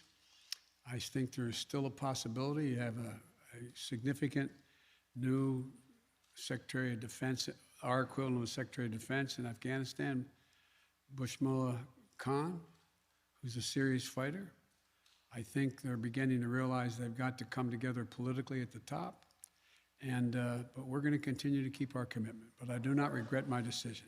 To this side, yes, ma'am. Mr. President, on the issue of the infrastructure bill and the work that you have ahead of you now, are you concerned that are you confident that you have the support of all the Democrats on board to get this $3.5 trillion package through?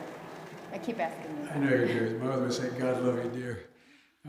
Look, I have, as I said, and I'm not referring to you in particular, just overall. I was going over some of the quotes from the moment that I got elected, how my plan was dead. It's the exact same plan I ran on. We'll see. I continue to be an optimist. As I told you, I was once referred to by a doc as a congenital optimist. I think that we can get a significant portion of the, if not all, of the reconciliation bill, the budget, they're having the vote-a-thon now. I think over the next month, which is the way it's going to work, they vote on all these amendments, and then they get to the business of seeing how they can make it work and then come back. I know you understand this well, but the public wonders what we're talking about sometimes, and decide exactly what's in that reconciliation bill and how much is going to be spent. I think we will get enough Democrats to vote for it, and I think that the House will eventually put two bills on my desk, one on infrastructure and one on reconciliation. Thank you. Can I ask you about this? Thank you so much, Mr. President. I'm just sort of turning to the Delta. I'm sorry, go ahead. I'm just turning to the Delta variant for a moment. I wanted to see if, in retrospect, you think your administration put enough mitigation measures in place early enough, and whether you should have perhaps heeded some of the lessons from other countries that had data as early as May and June about how the variant spread. No, we knew how the variant spread, and we know the vaccines prevent the spread. So, Bipartisan is how the variant spread. A lot of countries didn't have the vaccines that we were able to put together to make sure every single American, we have over 600 million doses of vaccine for Americans. And when we've exported over 500 million, we will over 500 million. So we knew what is disappointing is that more people were not willing to take the vaccine. We've done everything in our power. Well, I shouldn't say there's probably more. We will do more. But we continue to try to make the case to the American people who haven't taken the vaccine that it's in your interest, can save your life, and can fundamentally impact on the lives of your children or people you love. Now, one of the things that's happening, as bad as things have gotten, the death rate is 1/50th, or don't hold me to the number, but significantly lower than when I inherited this job, when I inherited the coronavirus pandemic, when I first got elected. So the thing that I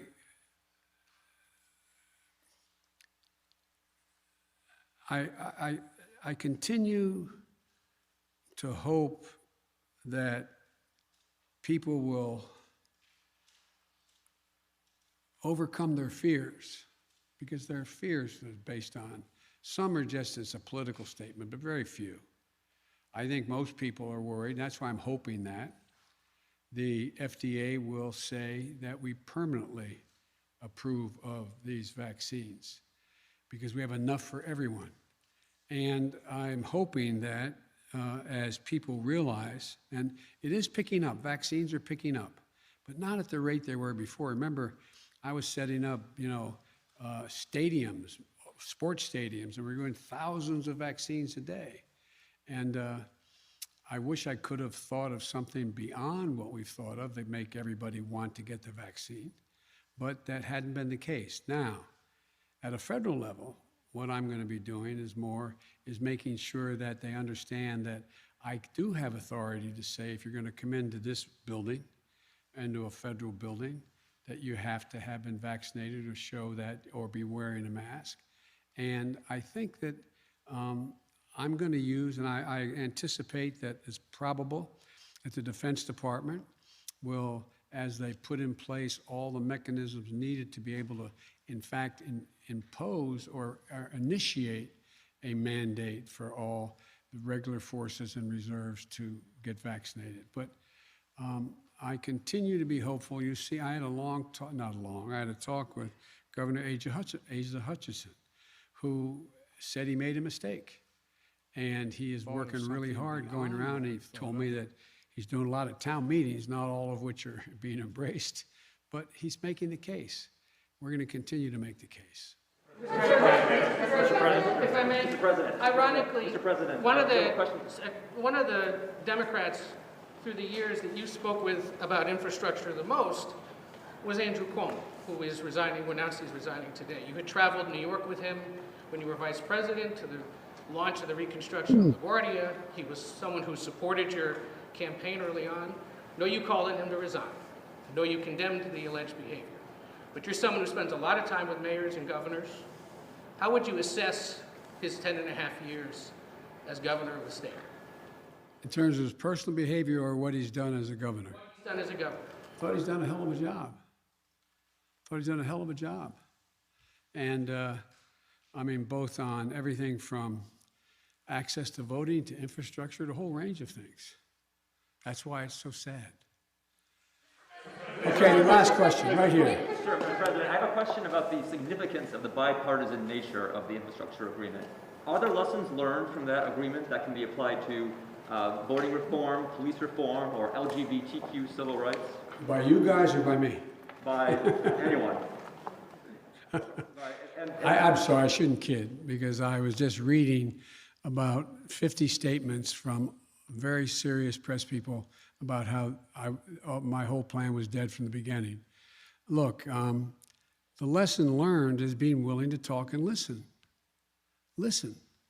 Call people in. No, let me finish it. And I think the lesson learned is exposing people to other views. And so that's why from the beginning, on all the subjects you raised, I've sat with people and listened to their positions, some in agreement with where I am and some in disagreement. And so I think it's a matter of listening. It's part of democracy. Thank you all so much. Sir, why have you not named an FDA commissioner? I'm not going to comment any more on Andrew Cuomo. FDA, you haven't named an FDA commissioner? Why have you not yet named an FDA commissioner, sir? Say again? You haven't named an FDA commissioner yet. I was wondering why you haven't found or named a permanent FDA commissioner yet. We're working on that very hard to make sure we get it passed. Yes. Question for you on infrastructure, but can I quickly follow up on your comment on Governor Cuomo? Can you really say that he has done a, quote, hell of a job, that he's accused of sexually harassing women? Look, you asked two different questions. I asked the substantive, should he remain as governor, is one question. And women should be believed when they make accusations that are able to, on the face of them, make sense and investigate it. They're investigated, and the judgment was made that what they said was correct. That's one thing. The question is, did he do a good job on infrastructure? That was the question. He did. The question was, how did he do as a governor? No, the question was, correct me if I'm wrong. How was he as a governor general? Well, as a governor generally, obviously, outside of his personal behavior. Outside of his personal behavior. Okay. But can you separate the two? No, I'm not. I was asked a specific question. Okay. I'm trying to answer specifically. What do you want to ask me specifically? Well, I'd like to ask you about infrastructure as well. Given that you have said this is such an urgent bill that needs to be passed, why not have the House take it up immediately for a vote? We'll get it done. I'll get both. Thank you. Mr. President, we'd like to see the FDA speed up approval of the coronavirus vaccine.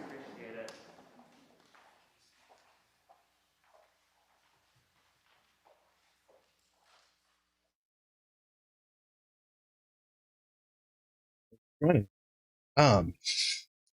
Man, Fox News is going to have a field day with that.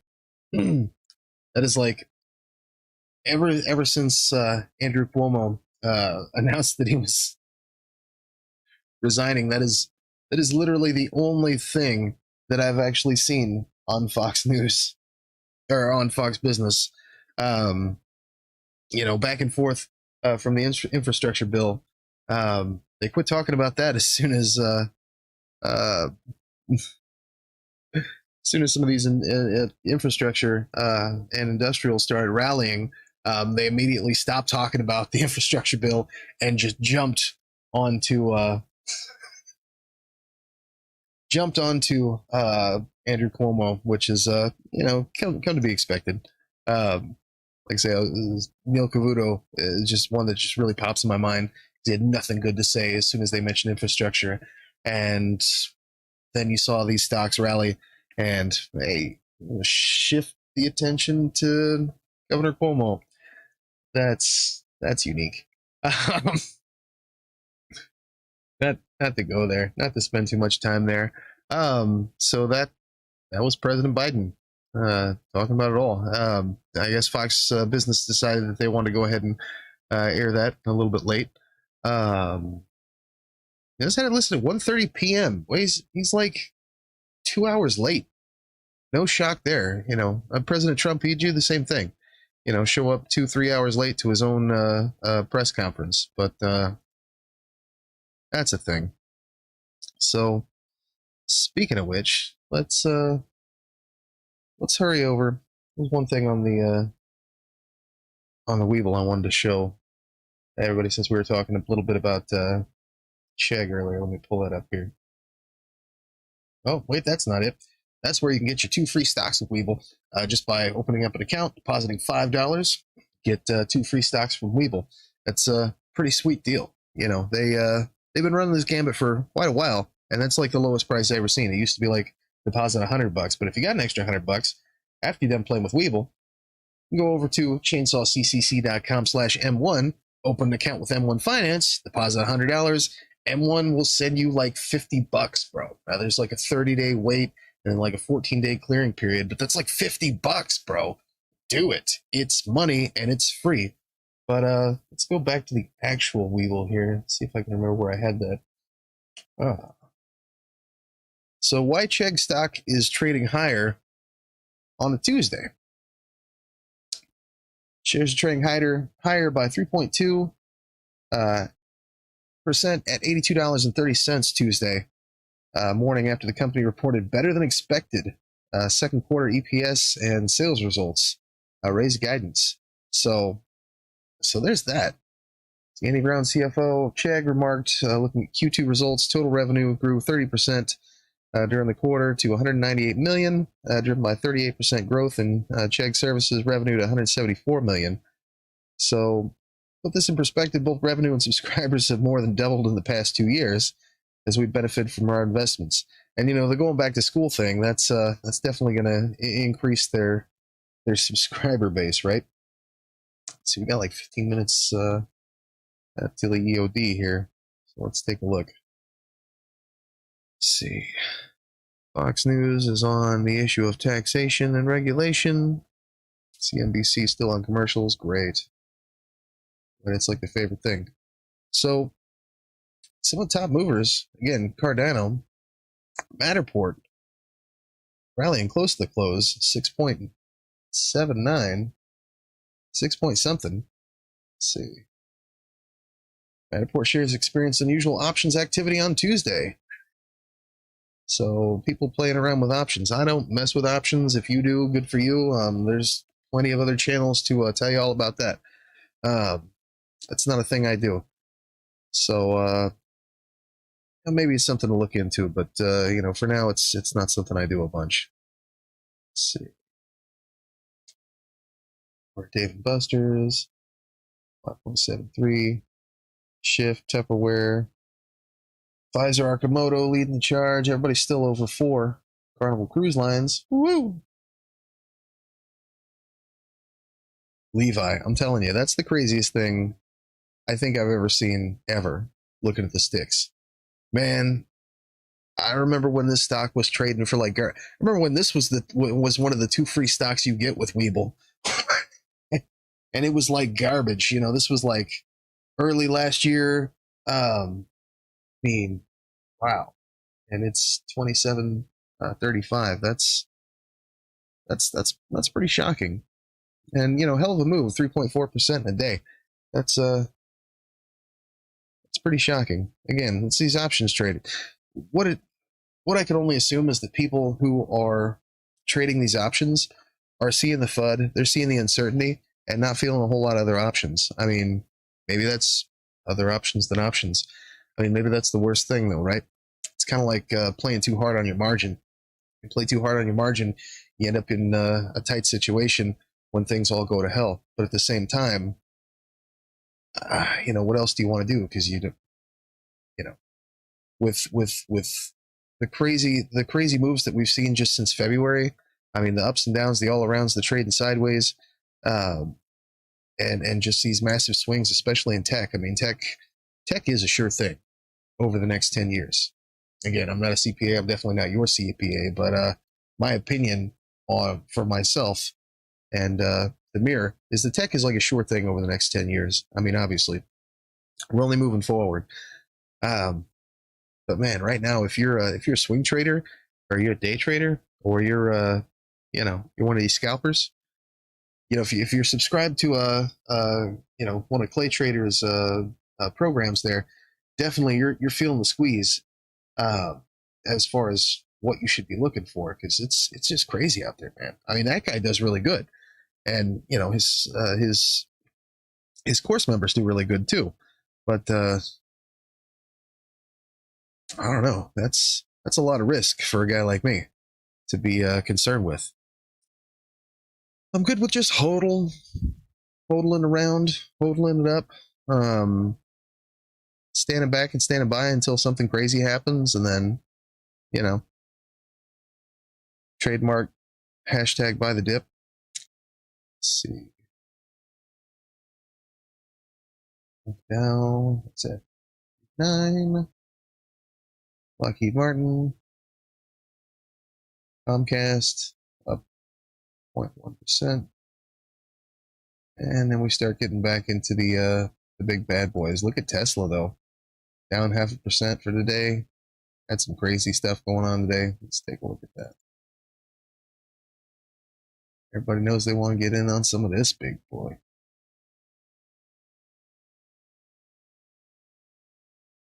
It's a hell of a swing in the morning. From 7:05 to 7:16. Back down to 7:08. Keeping it steady at 7:10. About 11 minutes until the EOD. Wow.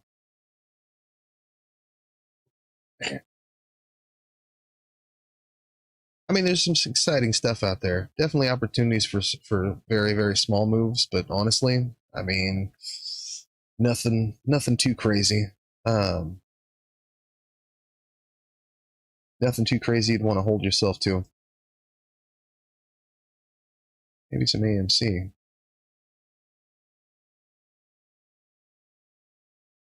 Boy, there's some FUD surrounding that bad boy, though, huh? Let's take a look at that. Squawk on the Streets got that on. That's exactly what we've done. Some people think heroically over the past year, and the same team that has paid attention to driving this company through, improving its fortunes going forward, is the same team that's going to take it forward from now. How the share price reacts to all that, we're all going to find out. We're all going to find out together. All right, well, Kinnico's Associates founder Jim Chanos told Squawk Box that based on box office numbers, he isn't convinced that AMC can be profitable. You can kind of run through the numbers. If they are running down 50 to 60%, they're going to be doing somewhere around $2.5 billion, possibly even less in revenues on a run rate basis. And there's just no way they can be profitable. Yeah, so there's a lot of skepticism. There's definitely a bull-bear debate to be had around this, Mike. I know you and I were talking about it a little bit earlier today on Squawk on the Street, but the heavy lift for a company that is basically reimagining, reinventing itself when it wasn't necessarily profitable when we saw peak record box office numbers before the pandemic. Exactly. More like a gorilla bear debate, I think, right, is what's going on with the AMC. Yes, that's right. It was only a couple of years in the past 5 have they really turned a bottom line profit. So it was always a challenge. Kind of capital structure. It was always a business that was a little bit, pressured by what's going on in the world. So we've known for a while that the stock is its own phenomenon. And you see today a little bit of a collision with the business realities and where the stock was perched, at this $17, $18 billion market cap level with a bunch of debt. Now, they have raised a lot of money. They do have what they need to tough it out for quite some time. So it's not as if this is a life or death moment for the company as it was, less than a year ago. But it's sort of like someone in the background screaming, "Yeah!" This company where there's been massive dilution and really no clear path to longer-term viability or profitability, certainly.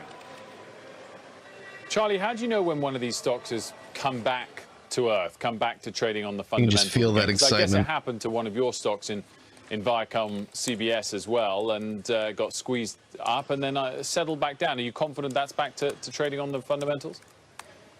Well, you have to analyze what a company is worth. I mean, that's fundamentally what value investors do, is they compare the price of a stock to its intrinsic value. And that's not simple to calculate, but in some cases it is simple to see that a stock is trading way above its intrinsic value. And unfortunately, AMC is still a long way from its intrinsic value. This is the classic business where an extra person in the back row is 100% margin business, and they're not having any of those people in the back row. They're going to have 50% of the people that they had pre-pandemic. So unlike Viacom, which is trading at today about 9 times earnings, unfortunately, AMC is just way above its intrinsic value.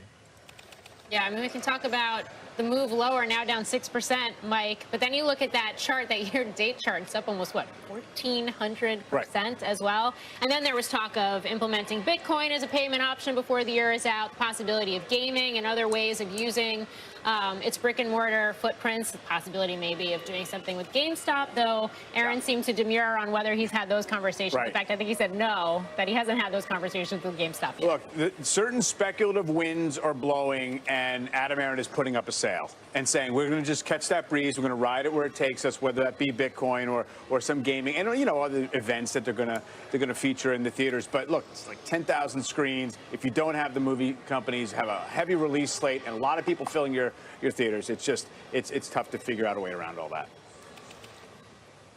The Senate has approved the $1 trillion bipartisan infrastructure bill with a final vote of 69 yay to 30 nay. A handful of industrial names rallying on the news, including CSW Industrials, US Steel, Nucor, and Wesco International. President Biden just spoke about the deal. Let's bring in Elon Moy, who was listening in. Elon, what were the kind of key gists of his messaging, and anything particularly new? Was he celebrating or not quite yet?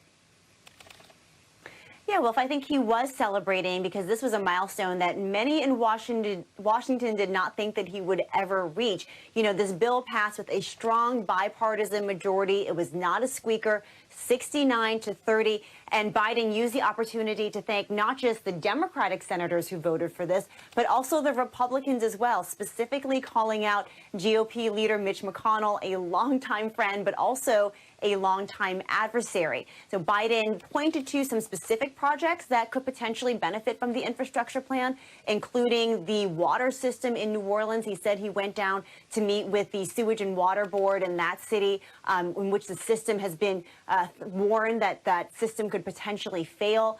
But he also spoke about sort of the broad philosophy behind his desire for this bipartisan victory. He said that this was proof that American democracy can still work. And he said the difference was that both sides listened to each other. He brought Republicans and Democrats and even independents to the White House to talk about how they could keep this deal alive even during the darkest days. I thought it was also interesting, guys, that when he was asked about the prospects of this bill in the House, he played kind of coy. He gave a little smile. He gave a little laugh. And he just said, we're going to get this done. Yeah, and of course, the House is going to be key to all of this. And in terms of a timeline for when we could actually see it rolled out, Elon, what we have right now is thousands of pages in this bill right now. Any kind of, I guess, insight or clarity into how some of this money would actually hit the ground, how it would be implemented, what the contracting process is going to look like? Yeah, so this is not the Obama-era shovel-ready infrastructure plan. So the administration has tried to be very clear that these are projects that are going to be seen and put forward and just sort of wound through over the long term. This bill covers 5 years of spending, so it's going to be a process before we see some of that money really trickle through the economy. But over the long term, they say that this will enhance the nation's productivity. They say, though, that this cannot stand on its own. It's going to need to be paired with the second part of the Democrats' agenda, that $3.5 trillion budget resolution that is currently under debate in the Senate right now. That's going to be hard to ensure that all Democrats are on board with that. All right, Elon Charlie, which of your stocks... Sorry, I interrupted. I'm going to keep going with this delay so that we don't get it again. Elon, thank you. Charlie, which of your stocks most benefits from infrastructure? Kennametal is a tool and die company that makes the drill bits that are used on Caterpillar road equipment. Kennametal will do very well here. But the thing to remember is people have been expecting some kind of infrastructure bill for a while. So I think I'm going to take the position that this is already in the market and that these cyclical construction companies like Caterpillar are already priced in this bill. All right. Well, Bitcoin had a very rough second quarter, falling about 40%, though it has rebounded this week. Kate Rudy is looking at how that could impact Coinbase's latest quarterly results, which are set to be released after the bell. Hey, Morgan, for Coinbase this quarter, it is all about transaction fees, trading volume, and competition. 94% of Coinbase's revenue last quarter came from fees, and analysts have worried about a bit more competition compressing some of those fees. Wall Street is also looking for the breakdown of institutional versus retail trading clients and Coinbase's percentage of the total crypto assets. How much is Coinbase holding under custody there? Third quarter guidance will also be big, especially since Bitcoin had been stuck in sort of that $30,000 level really until this week. Also, any comments from CEO Brian Armstrong on the call today? Last quarter, they mostly took shareholder questions during Q&A, so we'll see if that happens again. Back to you. All right, Mike, thoughts on this one? I mean, perhaps not surprisingly, Coinbase has been trading in tandem with the actual price of Bitcoin and other cryptocurrencies. It almost reminds me of the energy stocks that move with crude, for better or worse. Exactly. And, you know, it doesn't necessarily have to be the case after a long period of time. When you've established what the volumes mean for Coinbase's bottom line, I think it was just too aggressive on day one when the stock listed in terms of the value that people wanted to race to pay. They're very attractive businesses, exchanges, if in fact they have exclusivity or at least a big market share in the products they trade. I remember when the CME came public, and it's very transparent. You know what volume means for profits. We don't really know that yet. And, you know, to Kate's point, they have a really heavy take in terms of their fees as a percentage of the notional value of the crypto traded. And I do think that has to be sorted out over time. Also, revenue estimates for this quarter haven't changed much since June 30th. So we'll see if there's a little play in that, if in fact overall volumes have been somewhat disappointing over the summer. Mike, about 2 minutes left in the session. Looks like we're going to get a record close on the Dow. Not quite for the S&P. Yeah, well, very Dow-centric action in general here.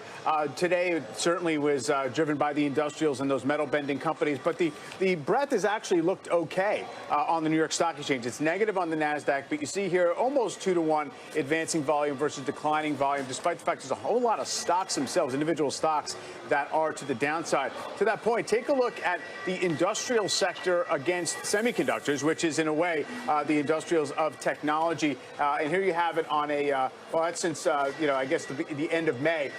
You have outperformance by the semis, but that latest upturn in industrials here and a downturn in semis is showing you a little bit of the reorientation of preferences by investors toward older economy stocks, at least for the moment. We'll see how that plays out. The volatility index has been basically holding steady. We got that CPI number tomorrow. That's a known potential catalyst. So there is a bid, despite the fact that we're really showing very little intraday volatility and we are at record highs. You would expect there to be a little downside pressure maybe after the CPI on that, Wolf. We've got just under 1 minute left of the session, and we are set for a record close on the Dow. Of course, we had that intraday high earlier in the session on the Dow. The S&P is there or thereabouts, but not quite high enough as we stand, so we'll keep an eye on that as we go into the close. The Nasdaq, though, is lower today. Certainly no record close for the tech-heavy index. It's down about 0.5%. On the S&P 500, it is cyclicals that lead the charge, as you might expect, given the fact that the Dow is leading of the major averages. Energy, materials, industrials, and financials, the 4 sectors up more than 1%. 3 sectors are in the red: healthcare, tech, and real estate. Real estate, the only one down more than 1%. Oil bouncing back a bit today, as we discussed. The dollar slightly higher, yield slightly higher as well. The 10-year up to 135. As the bell goes, are we there on the S&P 500? Just about at the close by a matter of basis points. Let's see where it settles. Very, very close either way. The Dow, a record closing high, up 0.5%. Hey, I guess there's like a 30-second delay on my feed here. Wow, look at Cardano, though. I'm Morgan Brennan in for Sarah Eisen, along with Wilfred Frost. Yeah, we'll get to that in a second. Man, look at Cardano, though.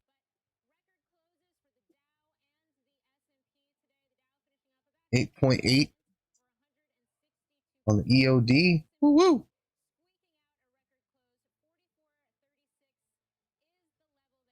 That's been a while since we've seen something like that. Definitely a record there. Matterport 6.7. Jeez.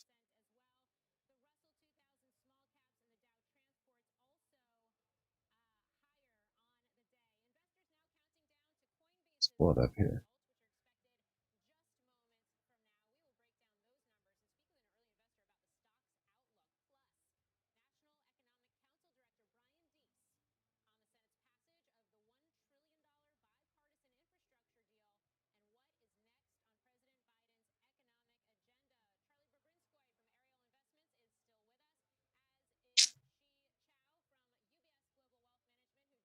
Well, that's all she wrote.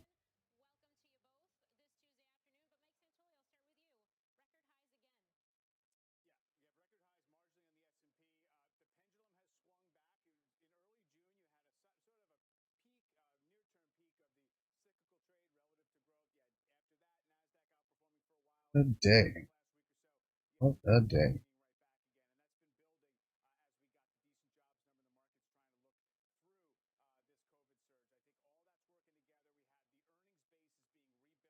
Looking like the place to be.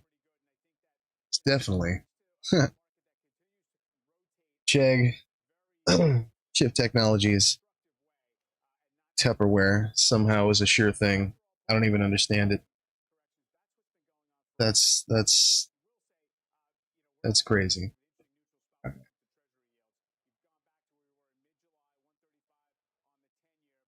Let's see.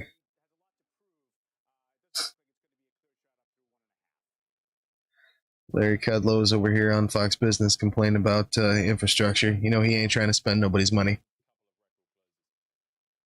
Well, he's trying to spend people's money, just not on people. But we'll get back to that. All right, let's take a look and see if we can find some information on Coinbase. It doesn't look like anybody's talking about that. I'm going to pop this over back to CNBC real quick while I look this up. See if I can find it a little quicker than they can.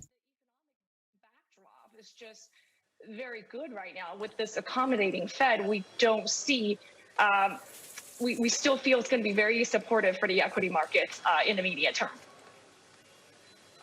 Coinbase's numbers are just crossing. Kate Rooney's got them for us. Kate. Hey, well, Coinbase with a strong beat on revenue in the second quarter. Revenue topped $2 billion for the quarter, coming in at $2.2 billion. For total revenue, that was up 27% from the first quarter and a more than 1,000% gain year over year. Wall Street was looking for revenue of about $1.8 billion. Of that revenue, guys, Coinbase brought in about $1.9 billion just from transaction revenue. So those trading fees there. EPS coming in at $6.42. We don't have a comparable number quite yet for that one. Trading volume, meanwhile, topping $462 billion. Yeah, it did. Coinbase saying in the press release that the quarter showed the volatility of the crypto economy. They say the crypto market environment heavily influenced their second quarter results here. So talked a lot about volatility and Bitcoin hitting an all-time high on guidance. They do say the business is inherently unpredictable, but they say trading volume will be lower in the third quarter compared to Q2. Finally, user growth, at least on the retail side, verified users coming in now at a total 68 million for Coinbase. Monthly transacting users, MTUs there, grew to 8.8 million. That was up 44% from the prior quarter. And finally, 9,000 financial institutions now using Coinbase. That was a growth of 1,000 new institutions in the quarter. The shares down slightly here after hours. Guys, back to you. Okay, Rooney, thanks so much for that. By the way, don't miss an exclusive interview with Coinbase's Chief Financial Officer. That's tomorrow morning on Squawk Box. Charlie, I'm going to come to you on this one. I mean, I know you don't like Bitcoin itself, but you own Goldman Sachs, a big trading company. Do you ever look at these crypto trading $180 billion on the platform. Sure, look at them. Nothing to see. Yep. Additional 68 million verified users. If you went to sleep for 5 years, 462 could you be billion. confident when you woke up that this company is going to be okay? And the Quarterly answer is volume. gone in 5 Man. years. I mean, I really do think Did a this little is better an than area expected. where governments around Looking like the world after hours for do not Coinbase. want a competitive currency, and they can outlaw It's starting to this with pick a up stroke of the pen, some speed there. basically in Oh, the way that Roosevelt did to gold in there the we 30s. go. So I think there's a lot of risk that this goes down a lot. I don't think this business is by any means guaranteed to be here in 5 years. And it made it up Yeah, I mean, to that point, after hours. I mean, the company itself is using the word Over volatility. 1%. Let's see. Inherently unpredictable. 2%. It really speaks to essentially how early we are within the cryptocurrency Just in the after hours. asset Just class, in the after hours. whether you call it adoption or trading, where it fits into the broader market. Right. It has become huge. Let's see what happens with the short. So fast. And It should be exciting. business actually become very big in a hurry without really knowing the rules of the game that are going to be in place for a while. Presumably, the muted response to the numbers is because of the commentary on the current quarter volumes being down. Because, you know, anything taken on its own terms, the results seem very good. I mean, you did not have a peak in overall volumes or customer relationships in the first quarter, as many people thought, which is when Bitcoin price did peak. But I'd be interested to know, maybe we'll get some more color on how the last quarter played out. In other words, was it very front-loaded toward, you know, the beginning of the quarter, and that's why it petered out. But absolutely, even if you don't get it outlawed, and even if the whole industry doesn't go away, which I think is somewhat of a long shot at this point, a lot of the regulation seems to be pushing institutions toward listed futures on Bitcoin, things that are outside the direct realm of where Coinbase itself probably has the greatest sway. Charlie, of course, Goldman Sachs, which you do own, has started trading Bitcoin futures. But pivoting away from that financials position that you have, I wanted to touch on another, because you're getting close to taking some profits on KKR. Thank you for bringing that one up, Wilf. I mean, this is a name, I think I've probably talked about KKR more than any other name on your show, and people, as I mentioned, do watch your show, and they ask me about it on the street. This is a wonderful company that we started buying at around 14 or 15. At the time, that was at book value, so you were able to get the fees and the carried interest basically for free. Today, the stock is over 60. It's about 65, and that's right on top of our valuation. So we continue to hold it, but it was extremely cheap, great company. Now it's just a great company, no longer extremely cheap. Short sellers 2%. Yeah, I want to get your thoughts, especially given the fact that we are in a week where we're seeing the so-called meme stocks report earnings and names in general. Leave it to the shorts to ruin things for everybody. That's definitely a thing. How it speaks to kind of the composition of the market right now and just kind of the wild year we've seen as we do continue to tick, albeit at very small increments, we do continue to tick higher to these record levels. Yes, right now I think a lot of investors are just the names are good, but there's a lot of concern out there still with inflation protections. So we are helping our investors and trying to get investor to diversify, continue to diversify out of mega cap stocks, look into just stocks with more pricing power. Infrastructure has been, just all over the news with this package coming out, and then commodities and oil. It's another big area, along with, of course, utilities, industrials has been, reaching highs recently. And, with very low yield, looking at investment grade short-term duration bonds. which are lower sensitivity to rising long-term yields. Charlie, just wanted to go to a reopening stock that I know you always mention hasn't done so well of late. MSG, what's your latest thoughts? Yeah, you're absolutely right. They bought MSGN, the television sports network, and the market hated the trade. People who owned the stock wanted to invest in arenas in Madison Square Garden, in the Sphere in Las Vegas, and it's going to do very well when we do reopen and when the Sphere is finished. They probably shouldn't have done the Madison Square Garden network deal, but the reaction has been way overdone. The stock went from 120 to under 70. Madison Square Garden is still a spectacular location, a spectacular venue that's sold out for the next year. The stock is way too cheap. Charlie and Xi, thank you both for joining us. Great to see you both. Thanks for having us. Thank you. Up next, more reaction to Coinbase's results and how the Bitcoin bounce back could impact the stock going forward. Plus, GameStop's massive rally helping the Alaska Permanent Fund Corporation score big gains this year. Coming up, the fund's CEO weighs in on that winning bet for her state. We're back in a couple of minutes.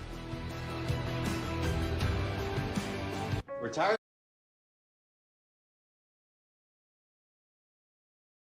We missed that? Let's see. GME.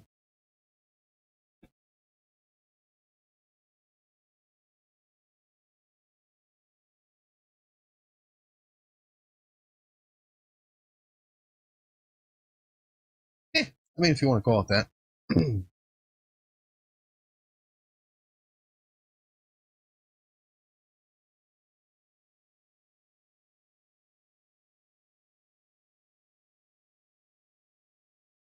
See to accept Bitcoin as payment for tickets.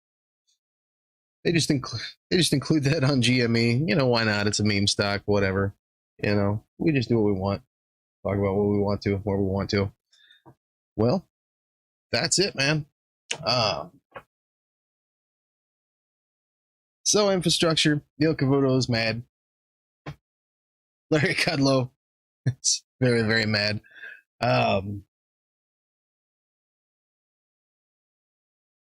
Coinbase IPO, quarterly report, way better than expected. So we'll see what happens with Dogecoin. Dogecoin, Ethereum, and you know, the Bitcoin rally here. I don't know. It's about time those guys started making some big moves, just in general. It's been far too long. Fortunately for myself, I am out of the crypto game, at least for now. We'll see what happens in the future, but yeah, man, that's it's been a scary couple of months. Oh crap! Look at that. Well, I was about to jump off of here. Take a look at these sticks. Let's get this off of here. Coinbase aftermarket 5 point. Oh wow. 5 point anything. That's going to be doing some big things. You might keep an eye on that one for tomorrow. See what happens. Wow. 5% in the aftermarket. Now I want to know.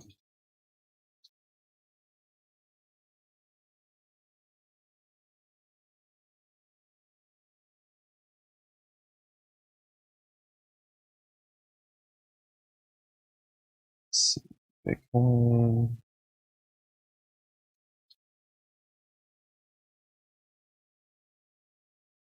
Bitcoin or Dogecoin on the watch list. Wonder I couldn't find it earlier. Oh, Doge going up. Pulling in 2, getting close, 1.8. Let's see.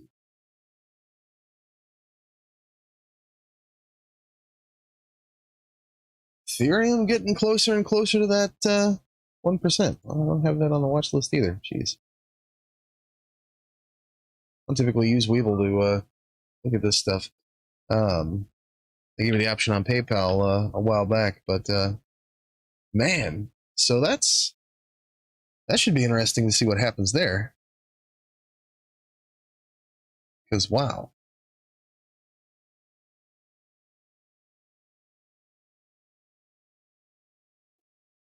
Ethereum pushing 1%.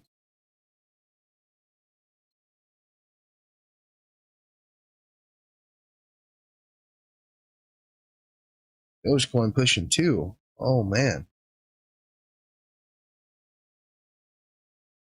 See, now I'm wishing I'd have got in this morning. Fear of missing out. That's how it goes, though, isn't it? Boy, that should be exciting to catch in the after hours. All right, well, so for everyone who hasn't already, definitely want to check out my YouTube channel if you're watching this on Twitch. If you're watching this on Facebook, awesome. Catch me on YouTube, bro. Go to chainsawccc.com and check out my YouTube link. Of course, affiliate links for Weevil M1. Get yourself some free cash, bro. And yeah, it's been fun. It's been terrifying. So we'll see if I'm scrubbing toilets in the International Space Station with a toothbrush after this. I guess I'll know in the comments section. So